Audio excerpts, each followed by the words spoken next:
రెండవ కొరింథీయులకు రాసిన పత్రికలో నుండి 2ನೇ ಕೊರಿಂಥದವರ ಬರೆದ ಪತ್ರಿಕೆಯೊಳಗಿಂದ 5వ అధ్యాయము 5ನೇ ಅಧ್ಯಾಯ 15వ ವಚನಾన్ని 14, 15 ವಚನಾలను చదువుకుందాం. 14 ಮತ್ತು 15 ವಚನಗಳನ್ನು ಓದಿಕೊಳ್ಳೋಣ. ಕ್ರಿಸ್ತನ ಪ್ರೀತಿಯು ನಮಗೆ ಒತ್ತಾಯ ಮಾಡುತ್ತದೆ. ಎಲ್ಲರಿಗೋಸ್ಕರ ಒಬ್ಬನು ಸತ್ತದ್ದರಿಂದ ಎಲ್ಲರೂ ಸತ್ತಂತಾಯಿತೆಂದು ನಿಶ್ಚಯಿಸಿಕೊಂಡೆವು.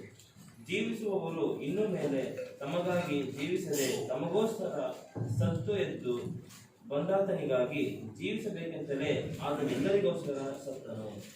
ಈ ವಾಕ್ಯದಲ್ಲಿ ಯೇಸು ಕ್ರಿಸ್ತನು మరణించిన కారణం, మరణ ಹೊಂದಿದಂತ కారణ గురించి పౌలు రాస్తూ ఉన్నాడు. ಕುರಿತಾಗಿ ಪೌಲನು ಬರೀತಾ ಇದ್ದಾನೆ. అందరి కొరకు ఒక వ్యక్తి చనిపోయాడు, ಎಲ್ಲರಿಗೋಸ್ಕರವಾಗಿ ಒಬ್ಬ ವ್ಯಕ್ತಿ ಸತ್ತೋಗಿದ್ದಾನೆ. కనుక ಆದ ಕಾರಣ జీవించువారు ఇక మీదట ಜೀವಿಸುವವರು ಇನ್ನು ಮೇಲೆ తమ కొరకు కాక ತಮಗಾಗಿ ಅಲ್ಲದೆ తమ నిమిత్తము ತಮಗೋಸ್ಕರವಾಗಿ మృతి పొంది తిరిగి లేచిన వాని కొరకే ಸತ್ತು ಎದ್ದು ಬಂದಾತನಿಗೋಸ್ಕರವಾಗಿಯೇ జీవించుటకు ಜೀವಿಸಬೇಕಂತಲೇ ఆయన అందరి కొరకు మృతి పొందెనని ಆತನು ಎಲ್ಲರಿಗೋಸ್ಕರವಾಗಿ ಸತ್ತನು ಎಂಬುದಾಗಿ నిశ్చయించుకొనుచున్నాము, ನಿಶ್ಚಯಿಸಿಕೊಳ್ಳುತ್ತಾ ಇದ್ದೇವೆ. యేసు ప్రభు చనిపోవడానికి కారణం, ಯೇಸು ಕ್ರಿಸ್ತನು ಸತ್ತು ಹೋಗುವುದಕ್ಕೆ ಕಾರಣ, ఆయన చనిపోయి పాతి పెట్టబడి ಆತನು ಸತ್ತು ಹೂಡಲ್ಪಟ್ಟು తిరిగి లేచాడు. ತಿರುಗಿ ಎದ್ದನು. దీనికి కారణం ಇದಕ್ಕೆ ಕಾರಣ అందరూ ಎಲ್ಲರೂ ఆయన కొరకు జీవించాలి, ಆತನಿಗೋಸ್ಕರವಾಗಿ ಜೀವಿಸಬೇಕು. హల్లెలూయా, ಹಲ್ಲೆಲೂಯಾ, హల్లెలూయా. ಹಲ್ಲೆಲೂಯಾ. మనుషుల పాపాల నిమిత్తమై, ಮನುಷ್ಯರ ಪಾಪಗಳ ನಿಮಿತ್ತವಾಗಿ, వారి యొక్క క్షమాపణ నిమిత్తమై ಅವರ ಕ್ಷಮಾಪಣೆ ನಿಮಿತ್ತವಾಗಿ యేసు క్రీస్తు ఈ లోకానికి వచ్చాడు. ಯೇಸು ಕ್ರಿಸ್ತನು ಈ ಲೋಕಕ್ಕೆ ಬಂದನು. అనేకులను ಅನೇಕರನ್ನ ఆయన రక్షించాడు. ಆತನು ರಕ್ಷಿಸಿದನು. ఎవరైతే యేసునందు విశ్వాసం ఉంచారో, ಯಾರಾದರೂ ಯೇಸುವಿನಲ್ಲಿ ನಂಬಿಕೆ ಇಟ್ಟಿದ್ದಾರೋ వారందరూ కూడా రక్షించబడినట్లుగా ಅವರೆಲ್ಲರೂ ಸಹ ರಕ್ಷಿಸಲ್ಪಡುವ ಹಾಗೆ యేసు ప్రభు శిలువ త్యాగం ద్వారా గొప్ప కార్యము చేశాడు. ಯೇಸು ಕ್ರಿಸ್ತನು ತನ್ನ ಶಿಲುಬೆಯ ತ್ಯಾಗದ ಮೂಲಕ ದೊಡ್ಡ ಕಾರ್ಯಗಳನ್ನು ಮಾಡಿದ್ದಾನೆ. హల్లెలూయా. ಹಲ್ಲೆಲೂಯಾ. అలాగన రక్షించబడిన వాళ్ళు ಆ ರೀತಿಯಾಗಿ ರಕ್ಷಿಸಲ್ಪಟ್ಟವರು ఎలా జీవించాలి, ಯಾವ ರೀತಿ ಜೀವಿಸಬೇಕು, ఎవరి కొరకు జీవించాలి ಯಾರಿಗೋಸ್ಕರ ಜೀವಿಸಬೇಕು అని ಎಂಬುದಾಗಿ పౌలు హెచ్చరిస్తున్నాడు. ఇక్కడ ಪೌಲನು ಇಲ್ಲಿ ಎಚ್ಚರಿಕೆ ಮಾಡ್ತಾ ಇದ್ದಾನೆ. హల్లెలూయా. ಹಲ್ಲೆಲೂಯಾ. ఈ సమయంలో ಈ ಸಮಯದಲ್ಲಿ నా కొరకు యేసు చనిపోయాడు ನನಗೋಸ್ಕರವಾಗಿ ಯೇಸು ಸತ್ತೋಗಿದ್ದಾನೆ అని ఎంతమంది చెప్పగలరు? ಎಂಬುದಾಗಿ ಎಷ್ಟು ಜನರು ಹೇಳಲಿಕ್ಕಾಗುತ್ತೆ? ఎంతమంది ఉన్నారు? ಎಷ್ಟು ಜನರು? నా కోసమే యేసు ప్రభు చనిపోయాడు, ನನಗೋಸ್ಕರವಾಗಿ ಯೇಸು ಕ್ರಿಸ್ತನು ಸತ್ತೋಗಿದ್ದಾನೆ. చాలా సంతోషం. ತುಂಬಾ ಸಂತೋಷ. అలాగన నిశ్చయించుకున్న వాళ్ళు, ಆ ರೀತಿಯಾಗಿ ನಿಶ್ಚಯಿಸಿಕೊಂಡು నా కోసమే యేసు చనిపోయాడని తెలుసుకున్న వాళ్ళు, ನನಗೋಸ್ಕರವಾಗಿ ಯೇಸು ಸತ್ತು ಹೋಗಿದ್ದಾನೆಂಬುದಾಗಿ ಅವರು ತಿಳಿದುಕೊಂಡವರು వాళ్ళు ఏం చేయాలంట? ಅವ್ರು ಏನ್ ಮಾಡ್ಬೇಕಂತೆ? ఏం చేయాలి? ಏನ್ ಮಾಡ್ಬೇಕು? ఇక మీదట ಇನ್ನು ಮೇಲೆ వారి జీవితాలు ಅವರ ಜೀವಿತಗಳು యేసు కొరకే జీవించాలి. ಯೇಸುವಿಗಾಗಿಯೇ ಜೀವಿಸಬೇಕು. ಕೇವಲವು మనిషి విడుదల పొంది, ಮನುಷ್ಯನು ಬಿಡುಗಡೆ ಹೊಂದಿ, పాపం నుండి విడిపించబడి, ಪಾಪದಿಂದ ಬಿಡಿಸಲ್ಪಟ್ಟು, శాప విముక్తి పొంది, ಶಾಪದ ವಿಮುಕ್ತಿಯನ್ನು ಹೊಂದಿ, వాడి ఇష్టానుసారంగా జీవించమని కాదు యేసు ప్రభు ప్రాణం పెట్టింది. ಅವನ ಇಷ್ಟಾನುಸಾರವಾಗಿ ಜೀವಿಸಬೇಕಂತಲ್ಲ ಯೇಸು ಕ್ರಿಸ್ತನ ಪ್ರಾಣ ಕೊಟ್ಟಿದ್ದು. ఆ విమోచించబడిన వ్యక్తి, ವಿಮೋಚಿಸಲ್ಪಟ್ಟ ವ್ಯಕ್ತಿ, పాపం నుండి రక్షించబడిన వ్యక్తి ಪಾಪದಿಂದ ರಕ್ಷಿಸಲ್ಪಟ್ಟಂತ ವ್ಯಕ್ತಿ ఎలా జీవించాలి? ಯಾವ ರೀತಿ ಜೀವಿಸಬೇಕು? యేసు కొరకు జీవించాలి. ಯೇಸುವಿಗಾಗಿ ಜೀವಿಸಬೇಕು. మన కొరకై ప్రాణం పెట్టిన యేసు కొరకు జీవించాలి ನಮಗೋಸ್ಕರವಾಗಿ ಪ್ರಾಣ ಕೊಟ್ಟಂತ ಯೇಸುವಿಗಾಗಿ ಜೀವಿಸಬೇಕು అని ಎಂಬುದಾಗಿ మనం నిశ్చయించుకోవాలి, ಎಂಬುದಾಗಿ ನಾವು ತಿಳಿದುಕೊಳ್ಬೇಕು. హల్లెలూయా. హల్లెలూయా. ఒక తీర్మానం చేసుకోవాలి. ಒಂದು ತೀರ್ಮಾನ ಮಾಡಿಕೊಳ್ಳಬೇಕು. ఇందుకోసమే ಇದಕ್ಕೋಸ್ಕರವಾಗಿ యేసుక్రీస్తు లోకానికి వచ్చాడు. ಯೇಸು ಕ್ರಿಸ್ತನ ಈ ಲೋಕಕ್ಕೆ ಬಂದನು. హల్లెలూయా, హల్లెలూయా, హల్లెలూయా. హల్లెలూయా. బైబిల్లో మన సంగతులు గమనిస్తే ಸತ್ಯವೇದದಲ್ಲಿ ನಾವು ಸಂಗತಿಗಳನ್ನು ಗಮನಿಸಬೇಕು. ఫిలిప్పీ పత్రికలో పౌలు రాస్తున్నాడు, ಫಿಲಿಪ್ಪಿ ಪತ್ರಿಕೆಯಲ್ಲಿ ಪೌಲನು ಬರೆದಿದ್ದಾನೆ, యేసుక్రీస్తు లోకానికి రావడానికి ಯೇಸು ಕ್ರಿಸ್ತನ ಈ ಲೋಕಕ್ಕೆ ಬರುವುದಕ್ಕೆ ఆయన ఏమి వదులుకున్నాడో ఇక్కడ రాస్తున్నాడు. ಆತನು ಏನು ಬಿಟ್ಟು ಬಂದಿದ್ದಾನೆ ಇಲ್ಲಿ ಬರೀತಾ ಇದ್ದಾನೆ. ಆತನು దేవుని స్వరూపి అయి ఉండి, స్వరూపము కలవాడై ఉండి, ದೇವರ ಸ್ವರೂಪವುಳ್ಳವನಾಗಿದ್ದು, ఆ స్వరూపాన్ని విడిచి, ಆ ಸ್ವರೂಪವನ್ನ ಬಿಟ್ಟು ಮನುಷ್ಯನಾಗಿ దాసుని స్వరూపం ధరించుకోవడానికి ఇష్టపడ్డాడు.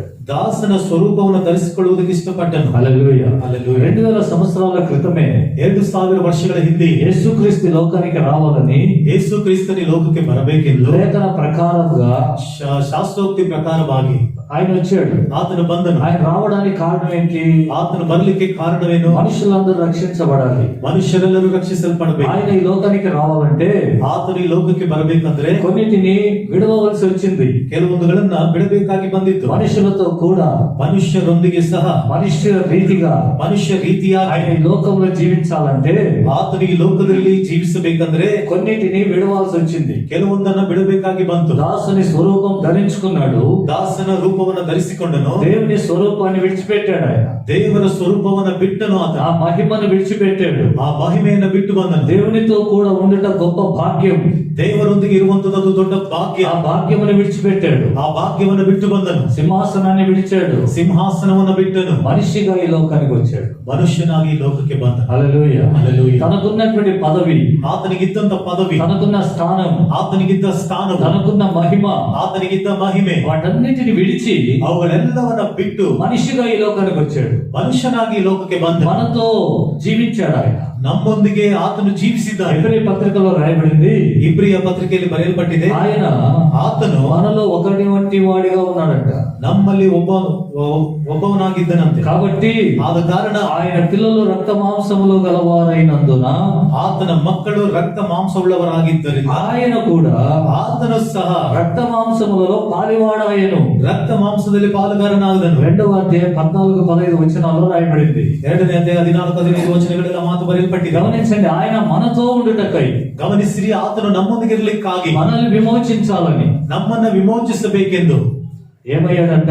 ಏನಾದನಂತೆ? మనం రక్త మాంసములు గలవారైనందున, ನಾವು ರಕ್ತ ಮಾಂಸ ಉಳ್ಳವರಾಗಿದ್ದರಿಂದ ఆయన కూడా ಆತನು ಸಹ రక్త మాంసములు కలవాడాయను. ರಕ್ತ ಮಾಂಸದ ಅರಿಯಾದನು. హల్లెలూయా. హల్లెలూయా. ఆయన మహిమలో ఉన్నవాడు, ಆತನು ಮಹಿಮೆಯಲ್ಲಿ ಇದ್ದವನು, మహిమ స్వరూపం కలిగిన వాడు, ಮಹಿಮೆಯ ಸ್ವರೂಪವುಳ್ಳವನು, మహిమలో జీవించేవాడు, ಮಹಿಮೆಯಲ್ಲಿ ಜೀವಿಸುವಂತವನು, సమస్త ఆధిపత్యము అధికారము కలిగిన వాడు, ಎಲ್ಲ ಸಮಸ್ತ ಅಧಿಕಾರವನ್ನು ಹೊಂದಿದಾತನು, సమస్తమును సృజించిన వాడు, ಎಲ್ಲವನ್ನ ಸೃಷ್ಟಿ ಮಾಡಿದಾತನು, ఆదియు అంత్యము లేనివాడు, ಆದಿಯು ಅಂತ್ಯವೂ ಇಲ್ಲದೆ ಇದ್ದವನು. ఇలాంటి దేవాది దేవుడు ಇಂಥ ದೇವಾದಿ ದೇವನು మనతో ఉండుటకై, ನಮ್ಮೊಂದಿಗೆ ಇರ್ಲಿಕ್ಕಾಗಿ, మనల్ని విమోచించుటకై, ನಮ್ಮನ್ನ ವಿಮೋಚಿಸ್ಲಿಕ್ಕಾಗಿ, మన కొరకై చనిపోవాలని ನಮಗೋಸ್ಕರವಾಗಿ ಸತ್ತು ಹೋಗಬೇಕೆಂಬುದಾಗಿ ఇవన్నిటిని విడిచి వచ్చాడు. ಇವುಗಳೆಲ್ಲವನ್ನ ಬಿಟ್ಟು ಬಂದನು. హల్లెలూయా. హల్లెలూయా. హల్లెలూయా. హల్లెలూయా. ఆయన మనతో ఉండాలంటే కొన్ని విడవాల్సి వచ్చింది. ಆತನು ನಮ್ಮೊಂದಿಗೆ ಇರಬೇಕಂದ್ರೆ ಕೆಲವು ಬಿಡಬೇಕಾಗಿ ಬಂತು. హల్లెలూయా. ఇప్పుడు మనము, ಈಗ ನಾವು విమోచించబడిన మనం, ವಿಮೋಚಿಸಲ್ಪಟ್ಟ ನಾವು, రక్షించబడిన మనం, ರಕ್ಷಿಸಲ್ಪಟ್ಟ ನಾವು, ఆయనకు విశ్వాసం ఉంచిన మనం, ಆತನಲ್ಲಿ ನಂಬಿಕೆ ಇಟ್ಟ ನಾವು ఆయన కొరకు జీవించాలంట. ಆತನಿಗೋಸ್ಕರ ಜೀವಿಸಬೇಕಂತ. ఇప్పుడు మనము లోకంలో ఉన్నాము. ನಾವು ಈಗ ಲೋಕದಲ್ಲಿದ್ದೇವೆ. లోకంలో ఉన్న మనం ಲೋಕದಲ್ಲಿರುವ ನಾವು యేసు కోసం జీవించాలి. ಯೇಸುವಿಗಾಗಿ ಜೀವಿಸಬೇಕು. జీవించాలంటే ఏం చేయాలి? ಜೀವಿಸಬೇಕಂದ್ರೆ ಏನ್ ಮಾಡ್ಬೇಕು? మనము కూడా కొన్నిటిని విడిచిపెట్టే వారమై ఉండాలి. ನಾವು ಸಹ ಕೆಲವೊಂದನ್ನ ಬಿಡಬೇಕಾಗಿ ಇರುತ್ತದೆ. హల్లెలూయా. హల్లెలూయా. యేసు మనతో ఉండాలంటే ఆయన కొన్ని విడవాల్సి వచ్చింది. ಯೇಸು ನಮ್ಮೊಂದಿಗೆ ಇರಬೇಕಂದ್ರೆ ಆತನು ಕೆಲವೊಂದನ್ನು ಬಿಡಬೇಕಾಗಿ ಬಂತು. నేను మహిమను విడువను, ನಾನು ಮಹಿಮೆನ ಬಿಡೋದಿಲ್ಲ అని అంటే ಎಂಬುದಾಗಿ ಹೇಳಿದ್ರೆ రక్త మాంసములలో ఆయన పాలివాడు కాలేడు. ರಕ್ತ ಮಾಂಸದಲ್ಲಿ ಆತನ ಪಾಲ್ಗೊಳ್ಳೋದಿಲ್ಲ. హల్లెలూయా. హల్లెలూయా. నేను దేవునితో కూడా ఉండాలి. ನಾನು ದೇವರೊಂದಿಗೆ ಇರಬೇಕು. అది విడవకూడని గొప్ప భాగ్యం. ಅದು ಬಿಡಲಿಕ್ಕೆ ಆಗದಿರುವಂತ ದೊಡ್ಡ ಭಾಗ್ಯ. నేను విడవలేను ನಾನು ಬಿಡ್ಲಿಕ್ಕೆ ಆಗಲ್ಲ అంటే, ಅಂದರೆ ఈ లోకంలో నశించిపోతున్న మనతో కూడా ఆయన ఉండలేడు. ಈ ಲೋಕದಲ್ಲಿ ನಾಶವಾಗುತ್ತಿರುವಂತ ನಮ್ಮೊಂದಿಗೆ ಇರ್ಲಿಕ್ಕೆ ಆಗೋದಿಲ್ಲ. మనుషుల కోసం ఆయన రాలేడు. ಮನುಷ್ಯರಿಗೋಸ್ಕರ ಆತನ ಬರ್ಲಿಕ್ಕೆ ಆಗಲ್ಲ. హల్లెలూయా. హల్లెలూయా. రావాలంటే ఏం చేయాలి? ಬರ್ಬೇಕಂದ್ರೆ ಏನ್ ಮಾಡಬೇಕು? ఏది వదిలిపెట్టాలో వాటిని వదిలిపెట్టాలి. ಯಾವ್ದನ್ನ ಬಿಡಬೇಕು ಅದನ್ನ ಬಿಟ್ಟು ಬಿಡ್ಬೇಕು. అలాగని యేసు ప్రభు పరిశుద్ధతను విడిచిపెట్టలేదు. ಆ ರೀತಿಯಂತ ಯೇಸು ಕ್ರಿಸ್ತನ ಪರಿಶುದ್ಧತೆಯನ್ನು ಬಿಟ್ಟು ಬಿಡ್ಲಿಲ್ಲ. అన్నిటిని విడవలేదు, ಎಲ್ಲದನ್ನ ಬಿಡ್ಲಿಲ್ಲ. కొన్ని విడవలసి వచ్చింది. ಕೆಲವೊಂದನ್ನ ಬಿಡಬೇಕಾಗಿ ಬಂತು. వాటిని విడిచి ఆయన ఈ లోకానికి వచ్చాడు. ಅವುಗಳನ್ನು ಬಿಟ್ಟು ಆತನ ಈ ಲೋಕಕ್ಕೆ ಬಂದ. హల్లెలూయా. హల్లెలూయా. ఈ దినం మనం ಈ ದಿನ ನಾವು యేసుతో కూడా జీవించాలి. ಯೇಸುವಿನೊಂದಿಗೆ ನಾವು ಜೀವಿಸಿ ఆయన కొరకు జీవించాలి. ಆತನಿಗೋಸ್ಕರ ಜೀವಿಸಬೇಕು. ఆయన కొరకు జీవించాలంటే ಆತನಿಗೋಸ್ಕರ ಜೀವಿಸಬೇಕಂದ್ರೆ మనం కూడా కొన్ని విడిచిపెట్టాలి. ನಾವು ಸಹ ಕೆಲವೊಂದನ್ನು ಬಿಟ್ಟು ಬಿಡಬೇಕು. హల్లెలూయా. హల్లెలూయా. ఎలా జీవించేది? ఆయనతో కూడా. ಯಾವ ರೀತಿ ಆತನೊಂದಿಗೆ ಜೀವಿಸೋದು? అపోస్తలుడైన పౌలు గలతీ సంఘంతో ఈ మాట రాస్తున్నాడు. ಅಪೊಸ್ತಲನಾದ ಪೌಲನು ಗಲತಿ ಸಭೆಯೊಟ್ಟಿಗೆ ಮಾತನ್ನು ಹೇಳ್ತಿದ್ದಾನೆ. 2వ అధ్యాయం 20వ వచనం. 2ನೇ ಅಧ್ಯಾಯ 20ನೇ ವಾಕ್ಯ. చదవండి. ಕ್ರಿಸ್ತನೊಂದಿಗೆ ಶಿಲುಬೆಗೆ ಹಾಕಿಸಿಕೊಂಡವನಾಗಿದ್ದೇನೆ. ಹ್ಮ್. ಇನ್ನು ಜೀವಿಸುವವನು ನಾನಲ್ಲ, ಕ್ರಿಸ್ತನು ನನ್ನಲ್ಲಿ ಜೀವಿಸುತ್ತಾನೆ. ಗಮನಿಂಚಂడి, ಗಮನಿಸಿರಿ, నేను క్రీస్తుతో కూడా సిలువ వేయబడి ఉన్నాను. ನಾನು ಕ್ರಿಸ್ತನೊಂದಿಗೆ ಶಿಲುಬೆಗೆ ಹಾಕಲ್ಪಟ್ಟಿದ್ದೇನೆ. ఇక జీవించువాడును నేను కాను, ಇನ್ನು ಜೀವಿಸುವ ಆತನು ನಾನಲ್ಲ, క్రీస్తు నా యందు జీవిస్తూ ఉన్నాడు. ಕ್ರಿಸ್ತನು ನನ್ನಲ್ಲಿ ಜೀವಿಸುತ್ತಾ ಇದ್ದಾನೆ. క్రీస్తు కొరకు జీవించేవాడు ಕ್ರಿಸ್ತನಿಗೋಸ್ಕರ ಜೀವಿಸುವಂತವನು తనలో ఉన్న వాటిని, ತನ್ನ ಒಳಗಡೆ ಇದ್ದವುಗಳನ್ನು, పూర్వ ప్రాచీన స్వభావమును, ಹಳೆಯ ಸ್ವಭಾವಗಳನ್ನ, ప్రాచీనమైన లోక కార్యములను ಹಳೆಯ ಲೋಕದ ಕಾರ್ಯಗಳನ್ನ సిలువకు వేయాలంట. ಶಿಲುಬೆಗೆ ಹಾಕಬೇಕಂತ. హల్లెలూయా. హల్లెలూయా. ఇక జీవించేవాడిని నేను కాను, ಇನ್ನು ಜೀವಿಸುವ ಆತನು ನಾನಲ್ಲ, క్రీస్తు నాలో జీవిస్తున్నాడు. ಕ್ರಿಸ್ತನು ನನ್ನಲ್ಲಿ ಜೀವಿಸುತ್ತಿದ್ದಾನೆ. నేను క్రీస్తు కొరకు జీవిస్తున్నాను. ನಾನು ಕ್ರಿಸ್ತನಿಗೋಸ್ಕರ ಜೀವಿಸುತ್ತಿದ್ದೇನೆ. ఈ మాట చెప్పగలగాలంటే ಈ ಮಾತನ್ನ ಹೇಳ್ಬೇಕಂದ್ರೆ పౌలు చేసిన పని మనం చేయాలి. ಪೌಲನು ಮಾಡಿದಂತ ಕೆಲಸ ನಾವು ಮಾಡ್ಬೇಕು. ఏం చేశాడంట? ಏನ್ ಮಾಡಿದಾನೆ? నేను క్రీస్తుతో కూడా సిలువ వేయబడి ఉన్నాను. ನಾನು ಕ್ರಿಸ್ತನೊಂದಿಗೆ ಶಿಲುಬೆಗೆ ಹಾಕಲ್ಪಟ್ಟಿದ್ದೇನೆ. అంటే అర్థం ఏంటి? ಅಂದ್ರೆ ಅರ್ಥವೇನು? ಪೌಲನು తనలో ఉన్నటువంటి ప్రాచీన స్వభావం, ತನ್ನಲ್ಲಿ ಇದ್ದಂತ ಹಳೆಯ ಸ್ವಭಾವ, ఏమున్నాయి తనలో ఉన్న స్వభావాలు? ಏನಿದೆ ಆತನಲ್ಲಿ ಹಳೆಯ ಸ್ವಭಾವ? 3 విషయాలు అతను హైలైట్ చేస్తున్నాడు. 3 ವಿಷಯಗಳನ್ನ ಆತನ ಎತ್ತಿ ತೋರಿಸ್ತಾ ಇದ್ದಾನೆ. మొదటి తిమోతి పత్రిక 1:12లో, 1 ತಿಮೋಥಿ ಪತ್ರಿಕೆ 1:12ರಲ್ಲಿ పూర్వం ఎలా ఉన్నాడంట? ಪೂರ್ವದಲ್ಲಿ ಯಾವ ರೀತಿ ಇದಾನಂತೆ? నేను పూర్వము దూషకుడను, ನಾನು ಪೂರ್ವದಲ್ಲಿ ದೂಷಕನು, హింసకుడను, ಹಿಂಸಕನು, హాని చేయవాడు. ಹಾನಿಯನ್ನ ಮಾಡುವ ಆತನು. హల్లెలూయా. ಹಲ್ಲೆಲೂಯಾ. పౌలు ఎలాంటి వాడు? ಪೌಲನು ಎಂತವನು? ఇప్పుడు పౌలు వేటిని సిలువగేశాడు?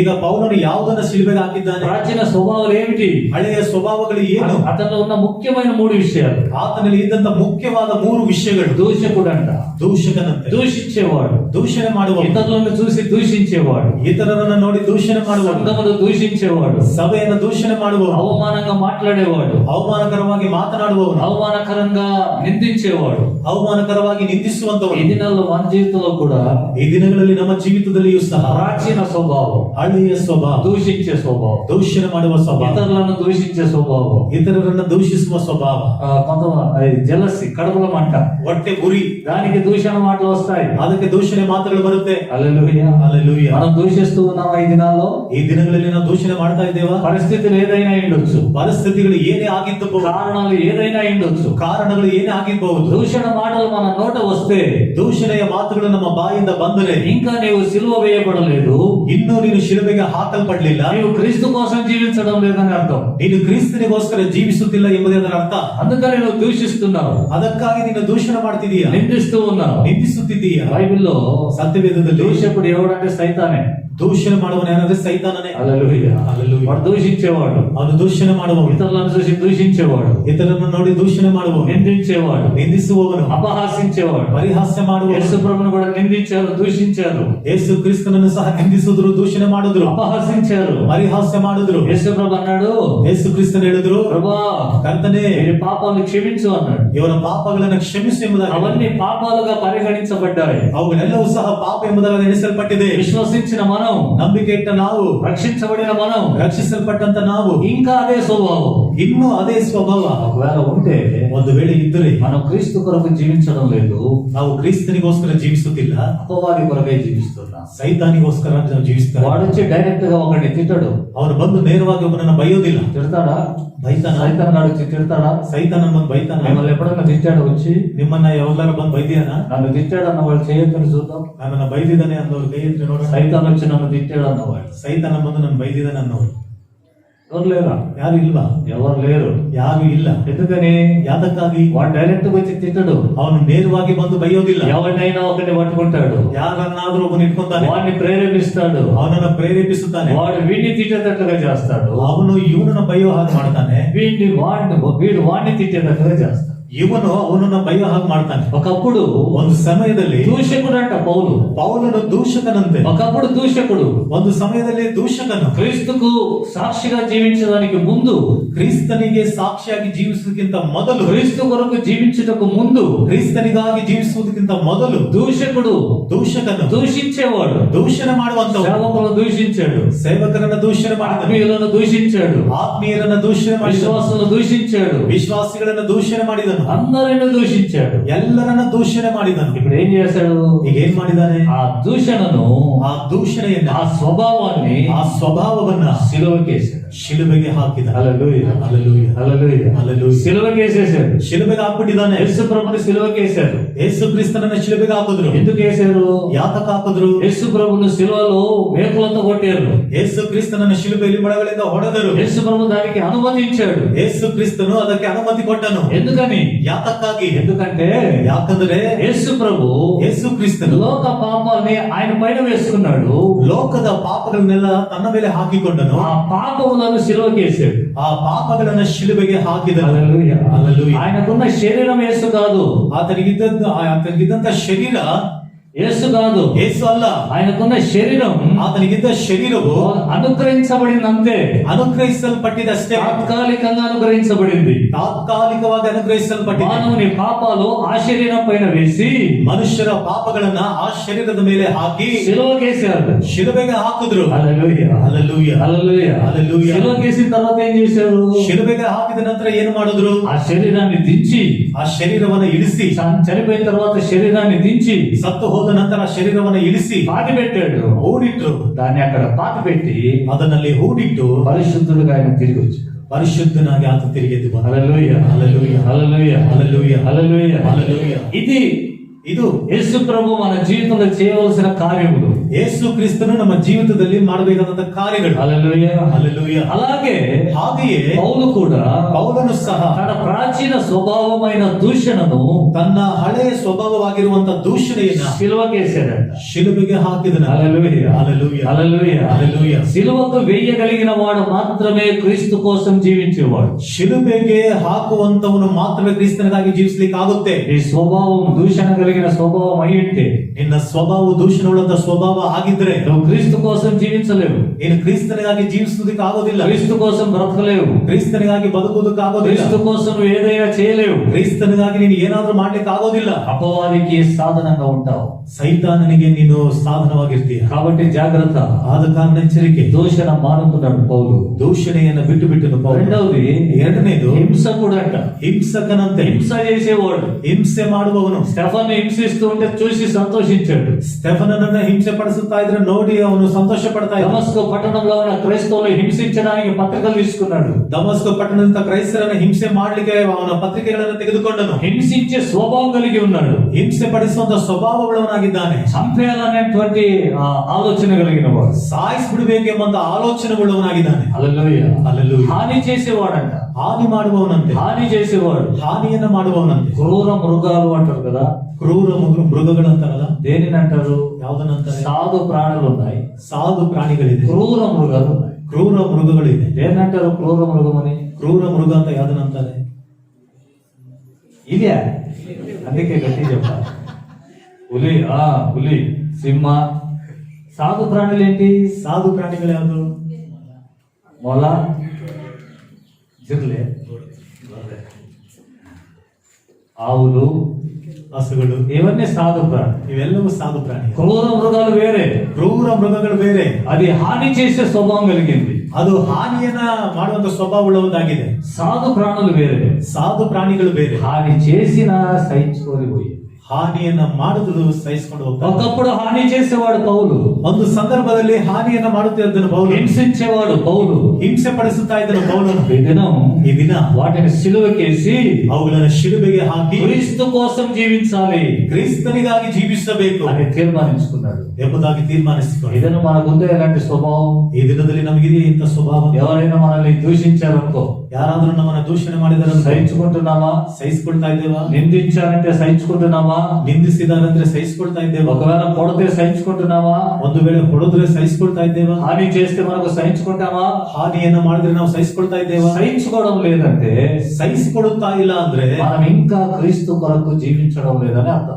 ನಾವು ಇನ್ನೂ ಕ್ರಿಸ್ತನಿಗಾಗಿ ಜೀವಿಸುತ್ತಿಲ್ಲ ಎಂಬುದೇ ಅದರ ಅರ್ಥ. ప్రతీకారం చేసే స్వభావం కలిగి ఉన్నామంటే, ಪ್ರತೀಕಾರ ಮಾಡುವಂತ ಸ್ವಭಾವವುಳ್ಳವರಾಗಿ ಇದ್ದೇವೆ ಅಂದ್ರೆ, తిరుగుబాటు స్వభావం కలిగి ఉన్నామంటే, ಅವಿಧೇಯತನದ ಸ್ವಭಾವವುಳ್ಳವರಾಗಿ ಇದ್ದೇವೆ ಅಂದ್ರೆ మనం ఇంకా క్రీస్తు కొరకు జీవించడం లేదు. ನಾವು ಇನ್ನು ಕ್ರಿಸ್ತನಿಗಾಗಿ ಜೀವಿಸುತ್ತಾ ಇಲ್ಲ. లోకం కోసం జీవిస్తున్నాం, ಲೋಕಕ್ಕಾಗಿ ಜೀವಿಸುತ್ತಿದ್ದೇವೆ, మన కోసం జీవిస్తున్నాం, ನಮಗೋಸ್ಕರ ಜೀವಿಸುತ್ತಿದ್ದೇವೆ, లేక మరొకరి కోసం జీవిస్తున్నాం. ಅಥವಾ ಮತ್ತೊಬ್ಬರಿಗಾಗಿ ಜೀವಿಸುತ್ತಾ ಇದ್ದೇವೆ. కొంతమంది అంటారు, నేను నా పిల్లల కోసం జీవిస్తున్నాను. జీవిస్తున్నా, ಸ್ವಲ್ಪ ಜನ ಹೇಳ್ತಾರೆ, ನಾನು ನನ್ನ ಮಕ್ಕಳಿಗೋಸ್ಕರ ಜೀವಿಸುತ್ತಾ నేను ಇದ್ದೇನೆ, నా భార్య కోసం జీవిస్తున్నా, ನಾನು ನನ್ನ ಹೆಂಡತಿಗಾಗಿ ಜೀವಿಸುತ್ತಾ ಇದ್ದೇನೆ, నేను నా భర్త కోసం జీవిస్తున్నా, ನಾನು ನನ್ನ ಗಂಡನಿಗೋಸ್ಕರ ಜೀವಿಸುತ್ತಿದ್ದೇನೆ, పిల్లలు పెళ్లిళ్ళు అయ్యేంత వరకు ఉండాలని కోరుకుంటున్నా, ಮಕ್ಕಳು ಮದುವೆ ಆಗೋ ತನಕ ಇರಬೇಕೆಂದಾಗ ಇಷ್ಟಪಡುತ್ತಾ ಇದ್ದೇನೆ, వాళ్ళ కోసం బ్రతుకుతున్నా. ಅವರಿಗೋಸ್ಕರ ಬದುಕುತ್ತಾ ಇದ್ದೇನೆ. హల్లెలూయా, ಹಲ್ಲೆಲೂಯಾ, హల్లెలూయా, ಹಲ್ಲೆಲೂಯಾ, హల్లెలూయా. ಹಲ್ಲೆಲೂಯಾ. యెహోషువ అన్నాడు, ಯೆಹೋಶುವನು ಹೇಳ್ತಿದ್ದಾನೆ, నేను నా ఇంటి వారందరూ కలిసి దేవుని కోసం జీవిస్తున్నాం. ನಾನು ನನ್ನ ಮನೆಯವರೆಲ್ಲರೂ ಸೇರಿ ನಾವು ದೇವರಿಗೋಸ್ಕರ ಜೀವಿಸುತ್ತಿದ್ದೇವೆ. హల్లెలూయా, హల్లెలూయా. ఎవరి కోసం జీవిస్తున్నాం మనం? ಯಾರಿಗೋಸ್ಕರ ಜೀವಿಸುತ್ತಿದ್ದೇವೆ ನಾವು? ఒకరి కొరకు ఒకరు జీవించడం. ಒಬ್ಬರಿಗೋಸ್ಕರ ಒಬ್ಬರು ಜೀವಿಸೋದು. హల్లెలూయా. హల్లెలూయా. పెళ్ళైన ప్రారంభంలో ఏం ప్రేమ, ಮದುವೆಯಾದ ಪ್ರಾರಂಭದಲ್ಲಿ ಏನು ಪ್ರೀತಿನೋ ಪ್ರೀತಿ, కొన్ని రోజులే అంతే. ಕೆಲವು ದಿನಗಳಷ್ಟೇ. తర్వాత ఈమె తిట్టు కట్టి పట్టుకుంటుంది, ఆయన పొరక తీసుకుంటాడు. ನಂತರ ಈಕೆ ಮುದ್ದೆಗೋಲು ತೆಗೆದುಕೊಂತಾಳ, ಆತನ ಪೊರಕೆ ತಗೊಂತ. ఎందుకంటే తలుపు చాటు ఉండేది భర్తకు బాగా అందుతుంది. ಯಾಕಂದ್ರೆ ಬಾಗಿಲಿಂದ ಇರೋದು ಚೆನ್ನಾಗಿ ಗಂಡನಿಗೆ ಎಡ್ಕುತ್ತೆ. వచ్చిన వెంటనే అదే దొరికేది వాడు. ಬಂದ ಕೂಡಲೇ ಅದೇ ಸಿಗೋದು ಅವನಿಗೆ. ఈమె పొయ్యి కాటు ఉంటది కదా, ಈಕೆ ಒಲೆ ಹತ್ರ ಇರ್ತಾಳ, ఆమెకి దొరికేది తిట్టు కట్టೆ ಆಕೆಗೆ ಸಿಗೋದು ಮುದ್ದೆ ಕೋಲು లేదా పప్పు గుత్తి, ಅಥವಾ ಬೆಳೆ ಮಸಿ ಕೋಲು. అది మంత ఏంటంటారు అవి. ಅದು అంతే అయిపోయింది. ಅಷ್ಟೇ ಮುಗಿದೋಯ್ತು. ఇక వీళ్ళ ప్రేమలు అయిపోయినాయి, భార్య భర్తల ప్రేమ. ಇನ್ನು ಗಂಡ ಹೆಂಡತಿಯರ ಪ್ರೀತಿ ಮುಗಿದೋಯ್ತು. నేను నా పిల్లల కోసం బతుకుతున్నాను అంట.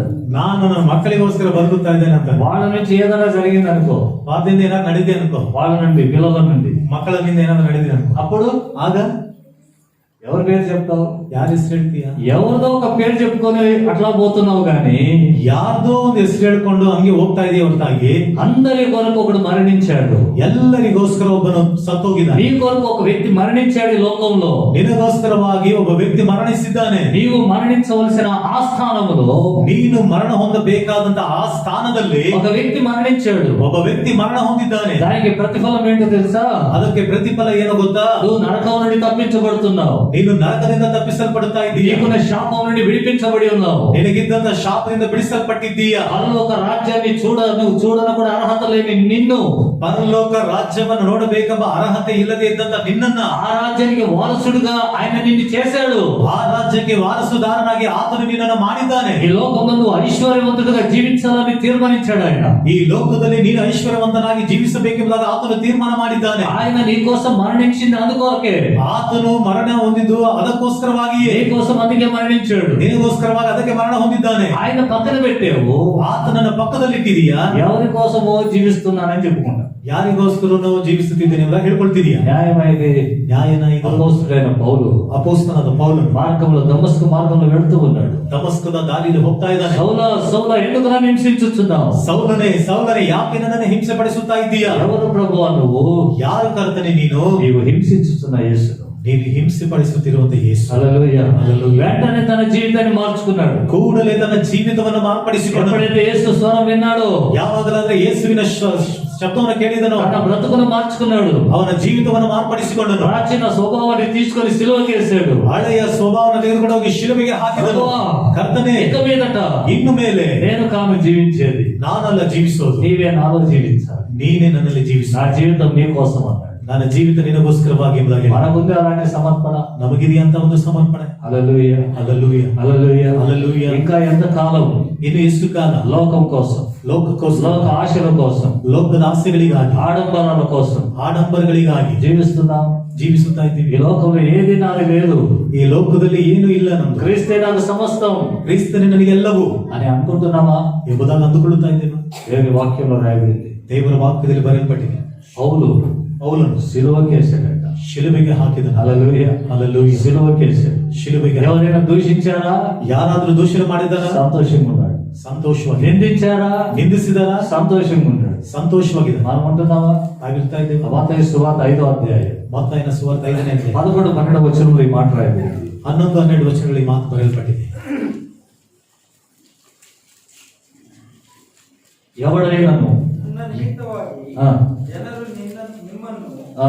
ನಿಂದಿಸಿ ಹಿಂಸೆಪಡಿಸಿ ఆ. ನಿಮ್ಮ ಮೇಲೆ ಕೆಟ್ಟ ಕೆಟ್ಟ ಮಾತುಗಳನ್ನು ಸುಳ್ಳಾಗಿ ಹೊರಿಸಿದರೆ ఆ. ನೀವು ಧನ್ಯರು. ఆ. ಸಂತೋಷಪಡಿರಿ, సంతోషించండి. ಉಲ್ಲಾಸಪಡಿರಿ. ఆ.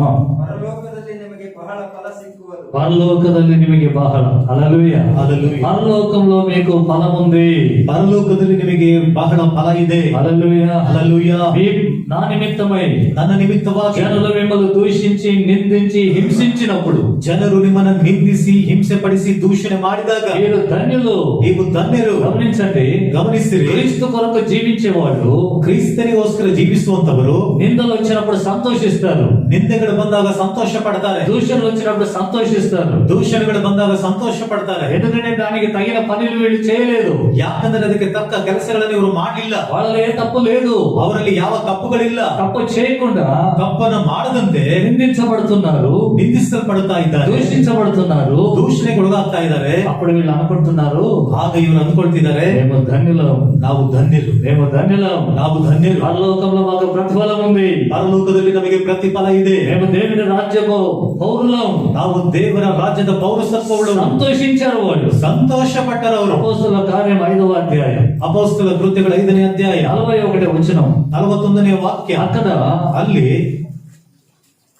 శిష్యులను పట్టుకున్నారు. పేతురు, యాకోబు, యోహానులను పట్టుకొని ಪೇತ್ರ, ಯಾಕೋಬ, ಯೋಹಾನರನ್ನ ಹಿಡಿದುಕೊಂಡು హింసించి, ಹಿಂಸಿಸಿ, అవమానించి, ಅವಮಾನಪಡಿಸಿ, దూషించి, ದೂಷಣೆ ಮಾಡಿ, వాళ్ళని కొట్టి ಅವರನ್ನ ಹೊಡೆದು పంపించారు. ಕಳಿಸಿಬಿಟ್ರು. వెళ్ళేటప్పుడు ఎట్లా వెళ్ళిపోయారంట? ಹೋಗುವಾಗ ಅವರು ಯಾವ ರೀತಿ ಹೋದರಂತೆ? అవమానాలు భరించుటకు ಅವಮಾನಗಳನ್ನು ಹೊತ್ತುಕೊಳ್ಳುವುದನ್ನು మేము ఏర్పాటు చేయబడిన వాళ్ళం ನಾವು ಆರಿಸಲ್ಪಟ್ಟವರ అని ಎಂಬುದಾಗಿ సంతోషముతో వెళ్ళిరి. ಸಂತೋಷದಿಂದ ಹೋದರು. ఆ సంతోషం ఈ దినం మీకుందా? ಆ ಸಂತೋಷ ಈ ದಿನ ನಿಮಗಿದೆಯಾ? ఎవరైనా ఏదైనా అంటారు, నిన్ను ಯಾರಾದ್ರೂ ಏನಾರು ಅಂತಾರೆ, ನಿನ್ನನ್ನ ఏదైనా అంటారు, ಏನಾದ್ರೂ ಅಂತಾರೆ, అవమానంగా మాట్లాడతారు, ಅವಮಾನಕರವಾಗಿ ಮಾತಾಡ್ತಾರೆ, దూషిస్తారు, ದೂಷಣೆ ಮಾಡ್ತಾರೆ, నిందిస్తారు, ನಿಂದಿಸುತ್ತಾರೆ. సహించుకుంటున్నావా? ಸಹಿಸಿಕೊಳ್ಳುತ್ತಿದ್ದೀಯಾ? సహనం ఉందా నీకు? ತಾಳ್ಮೆ ಇದೆಯಾ ನಿನಗೆ?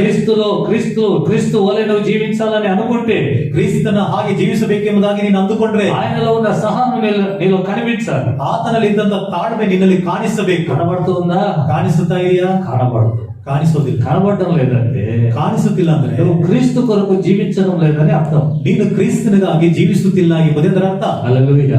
నువ్వు ప్రార్థనకు రావచ్చు, ನೀನು ಪ್ರಾರ್ಥನೆಗೆ ಬರ್ಬೋದು, ఆరాధన చేయొచ్చు, ಆರಾಧನೆ ಮಾಡಬಹುದು, పాటలు పాడుతూ ఉండొచ్చు, ಹಾಡುಗಳನ್ನು ಆಡುತ್ತಿರಬಹುದು, ఇంట్లో కూడా బైబిల్ చదువుతూ ఉండొచ్చు, ಮನೆಯಲ್ಲಿ ಸಹ ಸತ್ಯವೇದ ಓದುತ್ತಿರಬಹುದು, కుటుంబ ప్రార్థనలు మీ ఇంట్లో ఉండొచ్చు, ಕುಟುಂಬದ ಪ್ರಾರ್ಥನೆಗಳು ನಿನ್ನ ಮನೆಯಲ್ಲಿ ಇರಬಹುದು, కానుకలు దేవునికి ఇవ్వచ్చు, ಕಾಣಿಕೆಗಳನ್ನು ದೇವರಿಗೆ ಕೊಡಬಹುದು, క్రైస్తవులు అని చెప్పుకోవచ్చు, ಕ್ರೈಸ್ತರು ಎಂಬುದಾಗಿ ಹೇಳ್ಕೋಬಹುದು. హల్లెలూయా. పండగలు చేసుకోవచ్చు, ಹಬ್ಬಗಳನ್ನು ಮಾಡ್ಕೊಳ್ಬಹುದು, 10 మందికి నువ్వు అన్నాలు కూడా పెట్టిండొచ్చు. 10 ಜನರಿಗೆ ಊಟ ಸಹ ಇಟ್ಟಿರಬಹುದು. కానీ ಆದರೆ నువ్వు క్రీస్తుతో కూడా జీవించుచున్నావు అనే దానికి అవి రుజువులు కాదు. ನೀನು ಕ್ರಿಸ್ತನೊಂದಿಗೆ ಜೀವಿಸುತ್ತಿದ್ದೆ ಎಂಬುದಕ್ಕೆ ಅದು ರುಜುವಾತುಗಳು, అవి సాక్ష్యాలు కావు. ಅವು ಸಾಕ್ಷಿಗಳಲ್ಲ. నీ జీవితమే సాక్ష్యంగా ఉండాలి. ನಿನ್ನ ಜೀವಿತವೇ ಒಂದು ಸಾಕ್ಷಿಯಾಗಿರ್ಬೇಕು. హల్లెలూయా. ಹಲ್ಲೆಲೂಯಾ. పౌలు ఒకప్పుడు దూషకుడు, ಒಂದು ಸಮಯದಲ್ಲಿ ಆತನು ದೂಷಕ, ఇప్పుడు క్రీస్తు కొరకై జీవిస్తున్నాడు. ಈಗ ಕ್ರಿಸ್ತನಿಗಾಗಿ ಜೀವಿಸುತ್ತಿದ್ದಾನೆ. వాడు దూషిస్తే ಅವರನ್ನು ದೂಷಣೆ ಮಾಡಿದ್ರೆ మారు మాట మాట్లాడటం లేదు. ಒಂದು ಮಾತನ್ನು ಸಹ ಮಾತಾಡ್ತಿಲ್ಲ. హల్లెలూయా. ಹಲ್ಲೆಲೂಯಾ. సహించుకుంటున్నాడు. ಸಹಿಸಿಕೊಳ್ತಾ ಇದ್ದಾನೆ. ఒకసారి అతన్ని పట్టుకొని అన్నారు, ಒಂದು ಸಾರಿ ಅವನನ್ನು ಹಿಡ್ಕೊಂಡು ಹೇಳ್ತಿದ್ದಾರೆ. ఏమన్నారు? ಏನಂದ್ರು? 24వ అధ్యాయం అపోస్తలుల కార్యం ಅಪೊಸ್ತಲ ಕೃತ್ಯಗಳು 24ನೇ ಅಧ್ಯಾಯ 5వ వచనం 5ನೇ ವಾಕ್ಯ. ಈ ಮನುಷ್ಯನು ಪೀಡೆಯಂತಿದ್ದು, ఏమంట? ఈ మనిషి ఎలాంటి వాడు? ಪೀಡೆಯಂತಿದ್ದು, పీడ లాంటి వాడు. ಲೋಕದಲ್ಲಿ పీడ లాంటి వాడు. ಪೀಡೆಯಂತವನು. పీడ మాదిరి పట్టుకున్నావు నన్ను. ಪೀಡೆ ಅಂತ ಇಟ್ಕೊಂಡಿದ್ದಲ್ಲ ನನ್ನನ್ನ. ఏంది పీడ అంటే ఏంది? ಏನು ಪೀಡೆ ಅಂದ್ರೆ? పీడ అంటే ఏంటి చెప్పండి? ಪೀಡೆ ಅಂದ್ರೆ ಏನು? దేవా,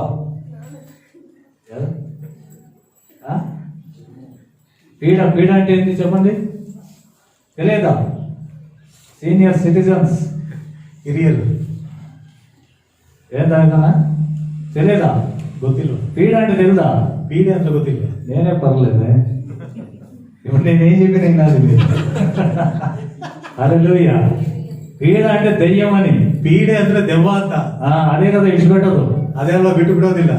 ఏసునామం అంటే వెళ్ళిపోతా అంటది. ಹೋಗಿ ಯೇಸು ನಾಮದಲ್ಲಿ ಅಂದ್ರೆ ಹೊರಟೋಗ್ತೀನಿ ಅನ್ನುತ್ತೆ.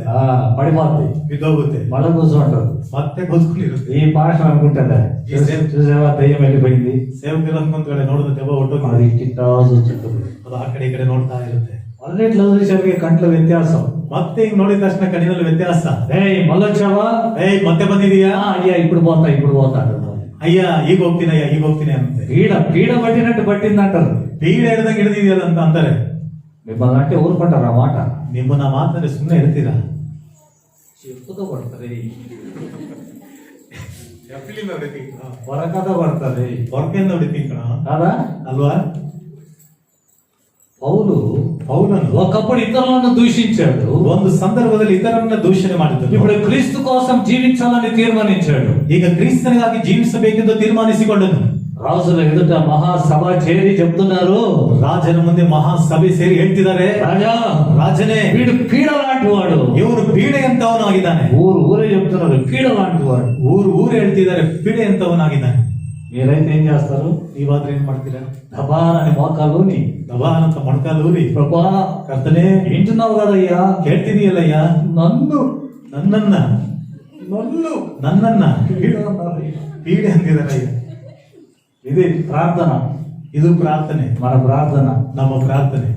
పీడ అన్నారు ప్రభు, ಪೀಡೆ ಅಂದಿದ್ದಾರೆ ಕರ್ತನೇ. నీకు రాయబారిని నేను, ನಿನಗೆ ರಾಯಭಾರಿ ನಾನು, నీ సేవ చేసేటోన్ని, ನಿನ್ನ ಸೇವೆ ಮಾಡುವಂತವ್ ನಾನು, భూలోకాన్ని తలకిందులు చేసినోన్ని, ಭೂಲೋಕವನ್ನು ತಲೆ ಕೆಳಗೆ ಮಾಡಿದವನ್ನ, నీ పేరు ఏషియా ఖండానికి ప్రకటించాను, ನಿನ್ನ ಒಂದು ಹೆಸರುಗಳನ್ನು ಏಷ್ಯಾ ಖಂಡಕ್ಕೆ ಪ್ರಕಟಿಸಿದ್ದೇನೆ. అలాంటి నన్ను ಅಂತ ನನ್ನನ್ನ పీడ అన్నారు. అయ్యా ಪೀಡೆ ಅಂದಿದ್ದಾರೆ. అన్నాడా? ప్రార్థన చేశాడు అట్లా?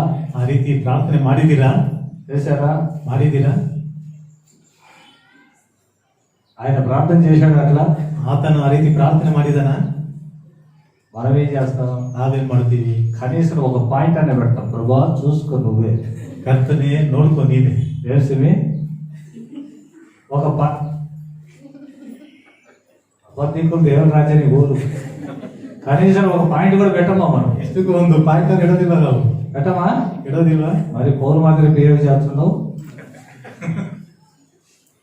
ఒక్క ఏది మనకు అంత కోపం విషయాలు లేకపోయినా, ನಮಗೆ ಅಷ್ಟೊಂದು ಕೋಪ, ಆ ಒಂದು ದ್ವೇಷ ಇಲ್ಲದೆ ಹೋದ್ರು, ప్రభా ఈ విషయంలో నువ్వు చూసుకోవాలి.